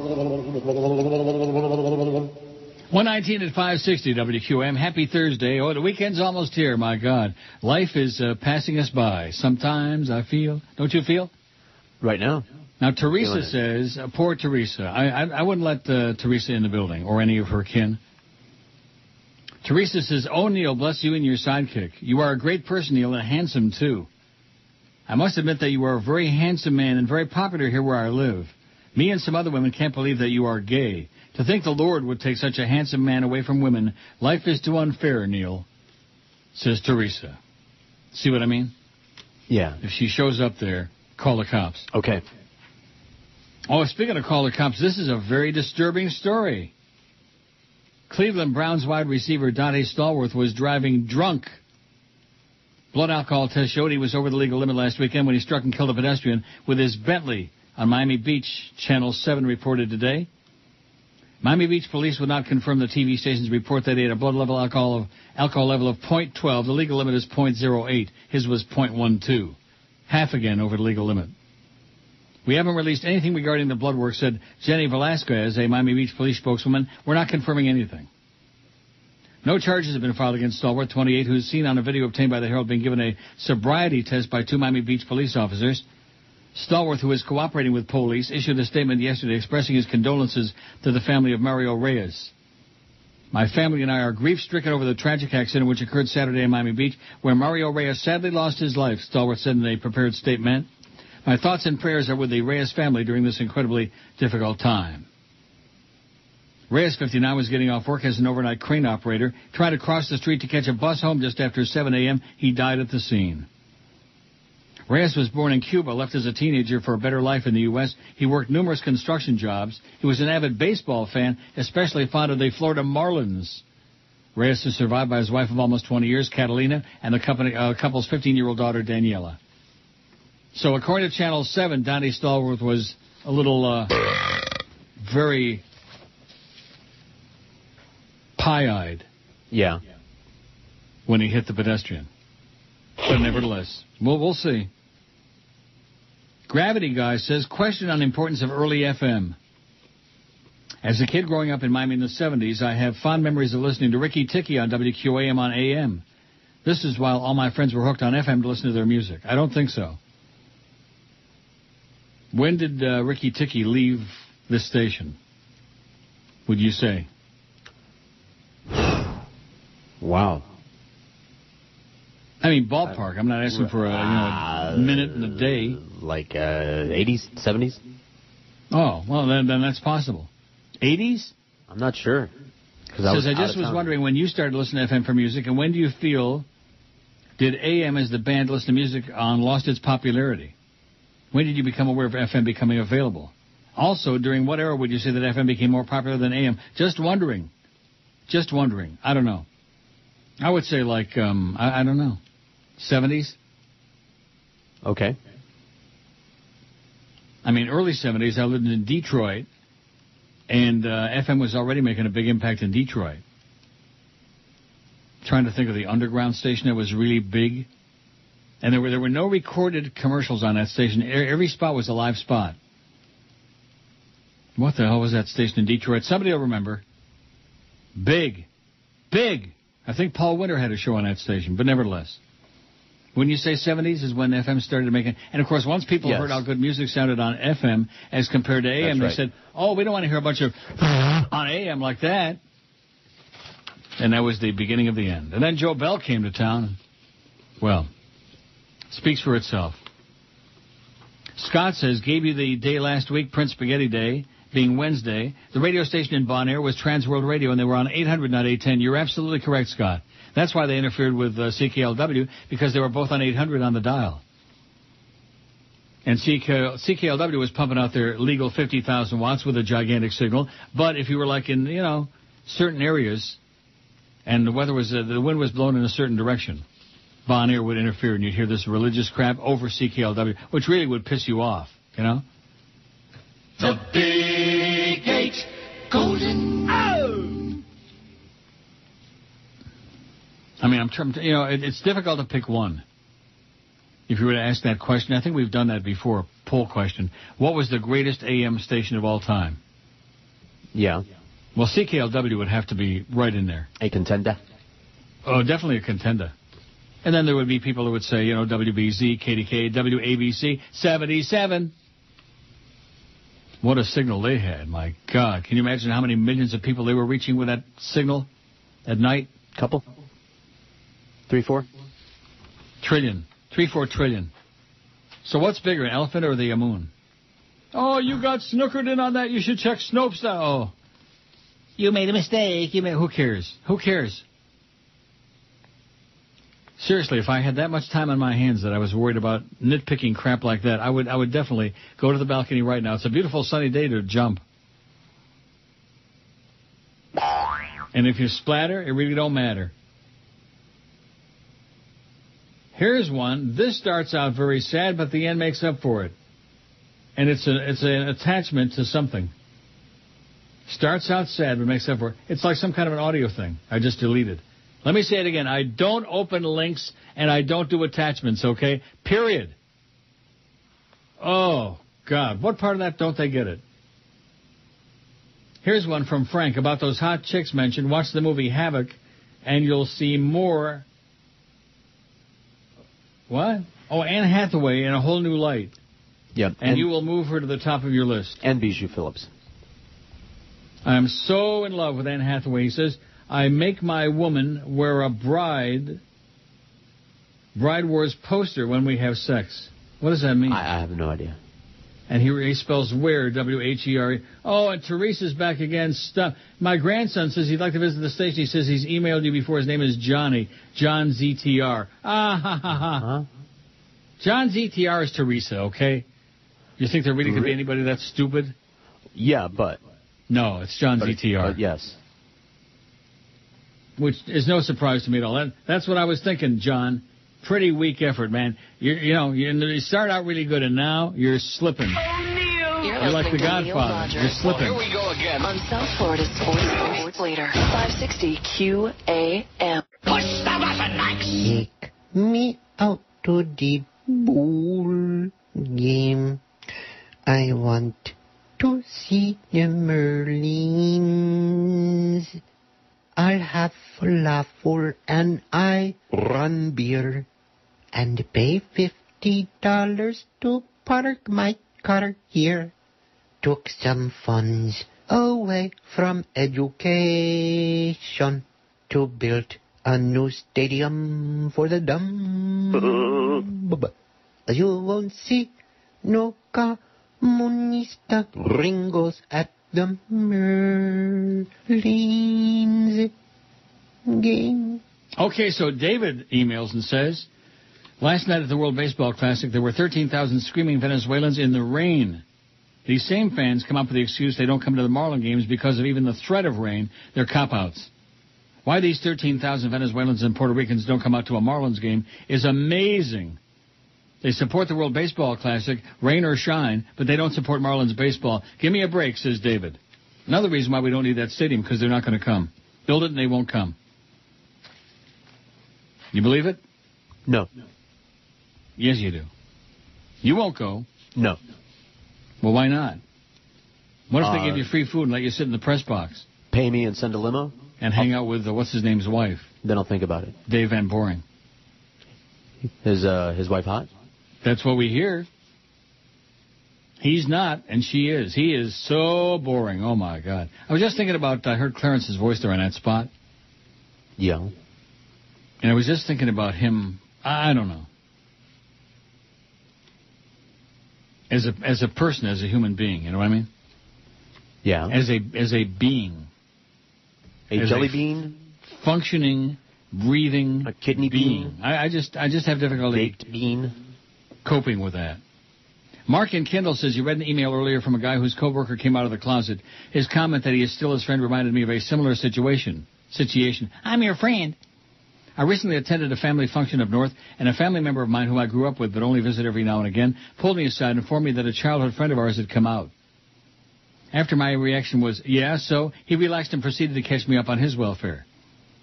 I thought it was sad because I know my family member was torn as to how to handle the situation and stated that one of the perks of hanging out with him was that the group they hang with get treated very well when they go to gay bars because they hadn't turned their backs on a longtime friend. Why do they go to gay bars? Why do straight people go to gay bars?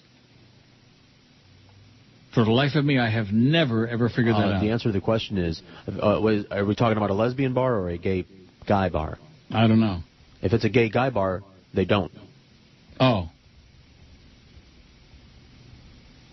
I'm a devotee of Neil God on the D&H philosophy and think people need to stop being so stubborn. Chances are they know someone who is gay, whether they know it or not. Chances are, Johnny Mattress, the African Queen, there's the one. In closing, I'd like to apply to become your agent. I have no experience, but figured that I could ignore you, give you a crummy contract, sit back and collect your money for giving you some lip service every now and again. Well, I'll put you on the list, Mark. Mark and Kendall. Because my agent is just, he's vanished into thin air. He's just, I'm not going to call him. I'm not going to email him. And you want to know why? You don't want to? That's right. I don't want to waste my time. I don't want to frustrate myself with just, bada-beep, bada-boop, bada-bop, and Joe says this, and Joe said that, bada-beep, bada-boop, you know. Go play your fantasy baseball, Norma, okay? Go pick up some runaways. Got any leftovers, send one up here. The Internet could prove fatal to skinny Americans. This is a funny thing. One of those angry letters to the editors was published in the March 16th edition of the Herald, attributing the slow demise of newspapers to folly born out of liberal bias. The Miami Shore's writer said anything that does not hew to the liberal politics or challenges the conventional wisdom doesn't get printed. He wrote that as a newspaper reader for 45 years. He had long taken as gospel most everything I read, but along came the Internet. I found out how slanted some of the news is. He then cited 3 examples as evidence for his thesis. First, he accused newspapers of printing news that supported the notion of global warming. Opposing views are not aired, even though there's a large body of evidence refuting this fraud. He intimates that newspapers are behind the movement toward organic food, while the Department of Agriculture can find no additional nutritional value in it. And finally, and most puzzling, he charges newspapers with spreading around the idea that obesity is not healthy. The ills of obesity get lots of ink, while skinny people, too, die from heart attacks and diabetes, he said. Gracious sakes, the science supporting global warming is overwhelming and urgent and so frightening, especially for low-lying islands or nations with arid climates, that it would be nearly criminal not to report the unhappy consensus. Just this week, a scientific exhibition in the Arctic reported an alarming retreat of the great glaciers. There remains a diminished minority among climate scientists who are not convinced that global warming has been caused by human activity. But not the fact of global warming. I don't know how newspapers could dodge global warming, nor do I think newspapers can take credit or take the blame for the organic food movement. I think the fellow from Miami Shores can pin the blame for folks growing concerns about food additives and livestock hormones and pesticides as much on the Internet as the liberal news media. Does he imply that conservatives like the idea of filling their children with preservatives and pesticides? But fatties, now that takes the 800-calorie cake. A not-so-very liberal outfit, the American Medical Association, has worried itself sick over the obesity epidemic. Skinny people occasionally die of heart disease and diabetes, sure, but doctors, liberal and conservative, and the utterly apolitical claim that excess fat increases the likelihood of premature morbidity. I would say that Al Gore and Rush Limbaugh are at equal risk. But the writer did illuminate, however, unwittingly, the vagaries of the Internet. The vagaries. Where myth and fact and paranoid conspiracies and scientific findings get equal treatment, it's where George Bush masterminded 9/11 and where Barack Obama is a secret Muslim. And the Internet, apparently, is where skinny people go to die an early death. Thank you, Cliff and Kendall. Good crap. Paranoid right-wingers, man. So many. Oh, it's the Bilderbergers. The Illuminati. Wonder what ever happened to Shirley Spellerberg. Hopefully she's dead by now. Yeah. You don't know Shirley Spellerberg. Nope. Well, you didn't miss a thing. Right-winger from Texas. She used to do the nights alternating with Irv Schindler. Swifty Schindler. He's dead. And if it's good enough for Irv, it should be good enough for that bitch. Right wing. I wonder if Barbara Studley's croaked yet. Oh, the Jewish people. I love them. I love Israel. I just love them. Oh, my God. That whole deal she had going with Luke Crone on WGS News was the most disgusting, pandering, licking, sucking. Oh, my God. The Jewish people. I love them. I love them. I love them. They were planning to run her for office, that bitch. Really? Dumber than a box of rocks. Dumber than an empty box of rocks. Well, here's one from the fake Tom Jicker. Let's interject this for a moment of levity. Steve Lappa is whipped up about the opportunity of available radio-free agents. Steve is strongly considering hiring Sid Rosenberg and teaming him with Jeff DeForest, calling the show Two Live Jews. Jeff was not fond of the idea, may take Clear Channel's offer to do mornings at 9:40. Steve is also considering Howard David for middays, Hank Goldberg to afternoon drive, and Fast Ed Kaplan for evenings. This will give the station an all-Jewish lineup. Steve would love to have you once your contract is up with QAM. Right. Steve Lappa. As Norma Kent once said, and it's one of the few things he ever said that was true, everything Steve Lappa touches turns to instant processed Schmidt. Oh, Neil! You're listening to Neil Rogers. Well, here we go again. On South Florida Sports Leader, 560 QAM. Yank it, baby! This portion of the show brought to you by Britney Spears VJJ. It's hanging out, y'all. All right. I wonder if it was hanging out at the Air Canada Center last night, or if it's going to be hanging out tonight. Probably. You're going to be hanging out at the ACC? Sure. You'll be very pleased to know I got my shirt on, my pantaloonies, and my shoes. All right. All right. Shoes for old shoes. Shoes. Now, let's see. What does John ZTR have to say? Here's something. He says, Neil, it's true. The quality of the fake emails are down. I mean, way down. I rarely write in now. I think I lost my drive. However, Teresa Clark ain't the only fake I emailed with today. The other email was actually good. He won't tell me what it was, but the other one was actually good. So he says. Shouldn't that be for us to judge? Well, let's just take his word for it. Not.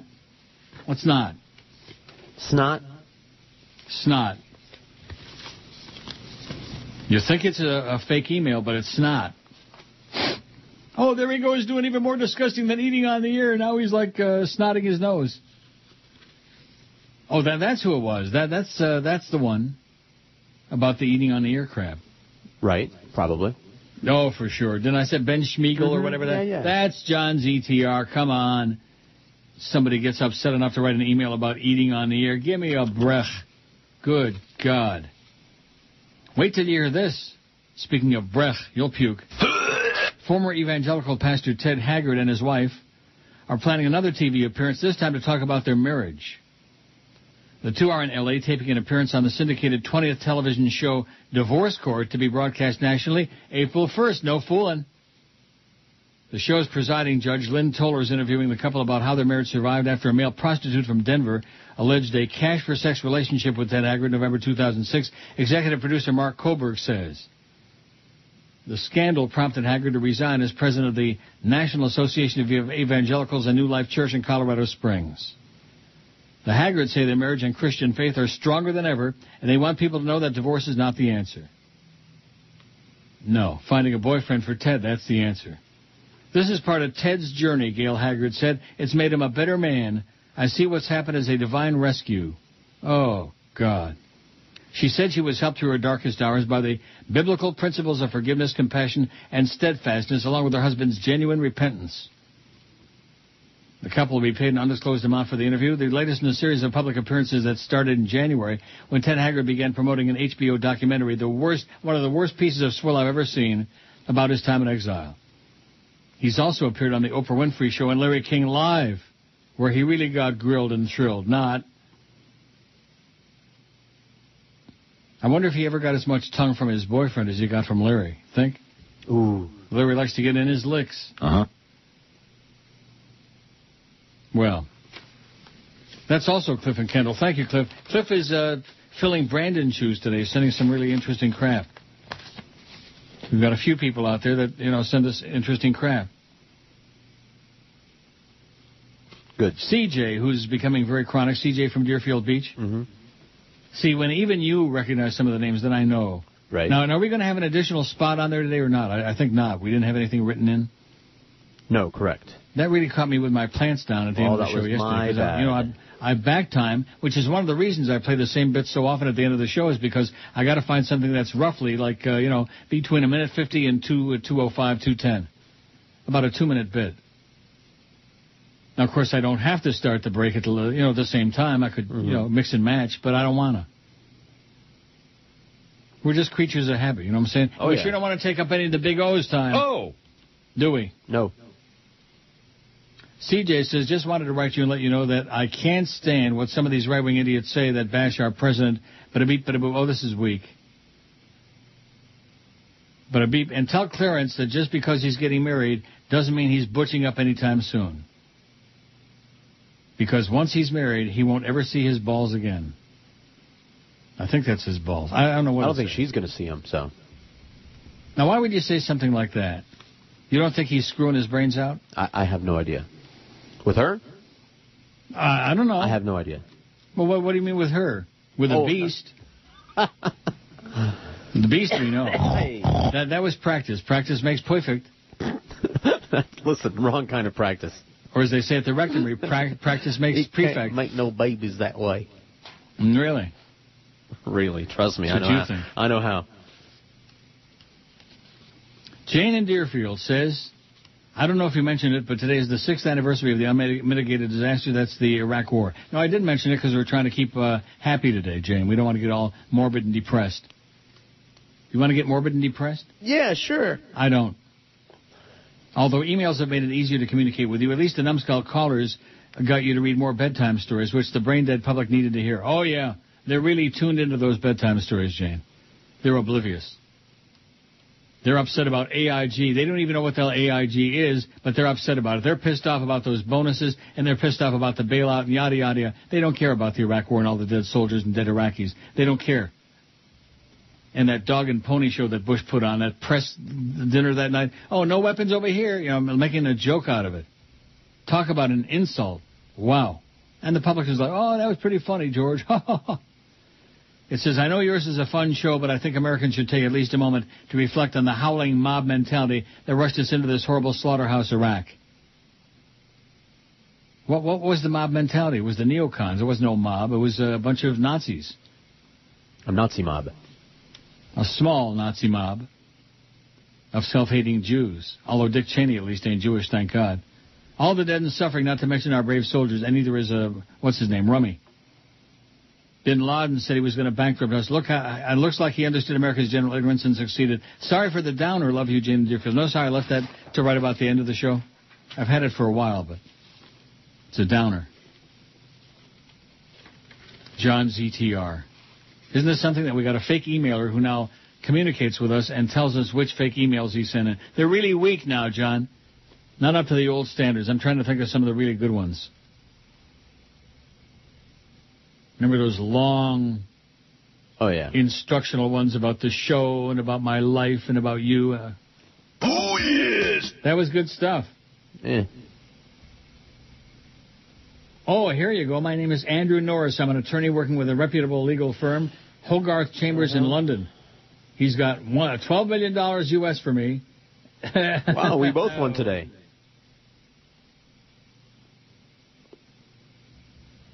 Oh, the fake Greg Budell is here. I'm not reading his stuff. An idiot. Oh, and John ZTR is back again. Drink some soda. Don't choke on the air. Is that his instruction? No, that's my instruction. Oh, okay. Caffeine-free Diet Pepsi. Hey, Neil, I'm not Ben Schmiegel. I was another fake email, but anyway, that's not why I'm writing in. I was going to send another batch of movies to the station. Are you or George into animated movies? Are you into that crap? Yeah, me and my daughter. But you're not. Yes, very much so. Send him along, John. Thank you in advance. See, at least I haven't chased him away, so that, although I do chase everybody away. I'm sure that was also him. I chase everybody away. Likely. Probably. Maybe. Here's this chronic phone number emailer. It's amazing how Anglos are a true minority in Miami. It's a beautiful place, but very different demographics. Out of 5 commissioners, 1 is white, 1 is black, 3 Cubans.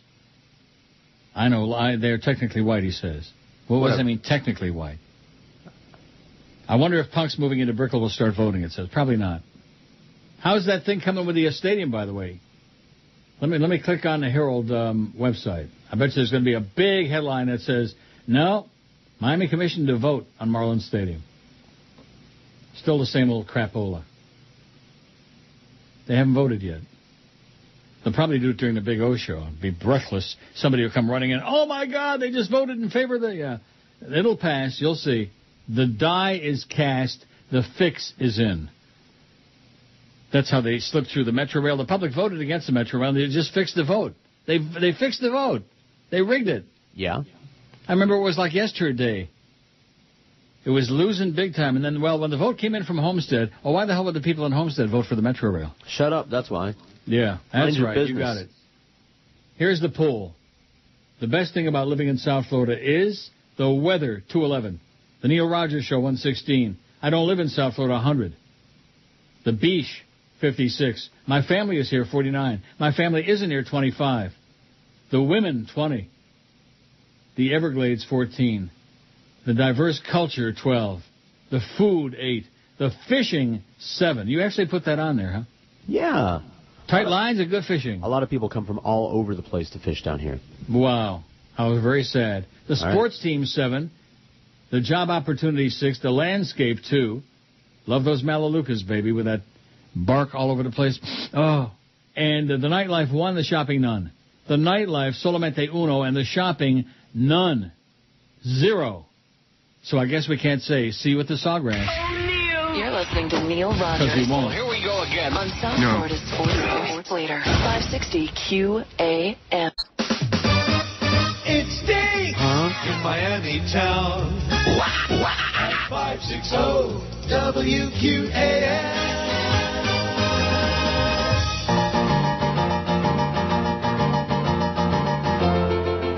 All right. We had a quiet revolution, but not like in the past. You have to get off your fat ass for that.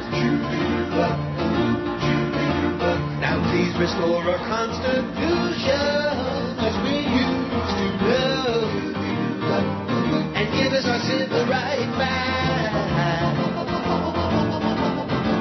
Now that we got rid of the neocon brown churches, the Democrats better sit down and get to work. And I hope it's gonna be alright. Alright.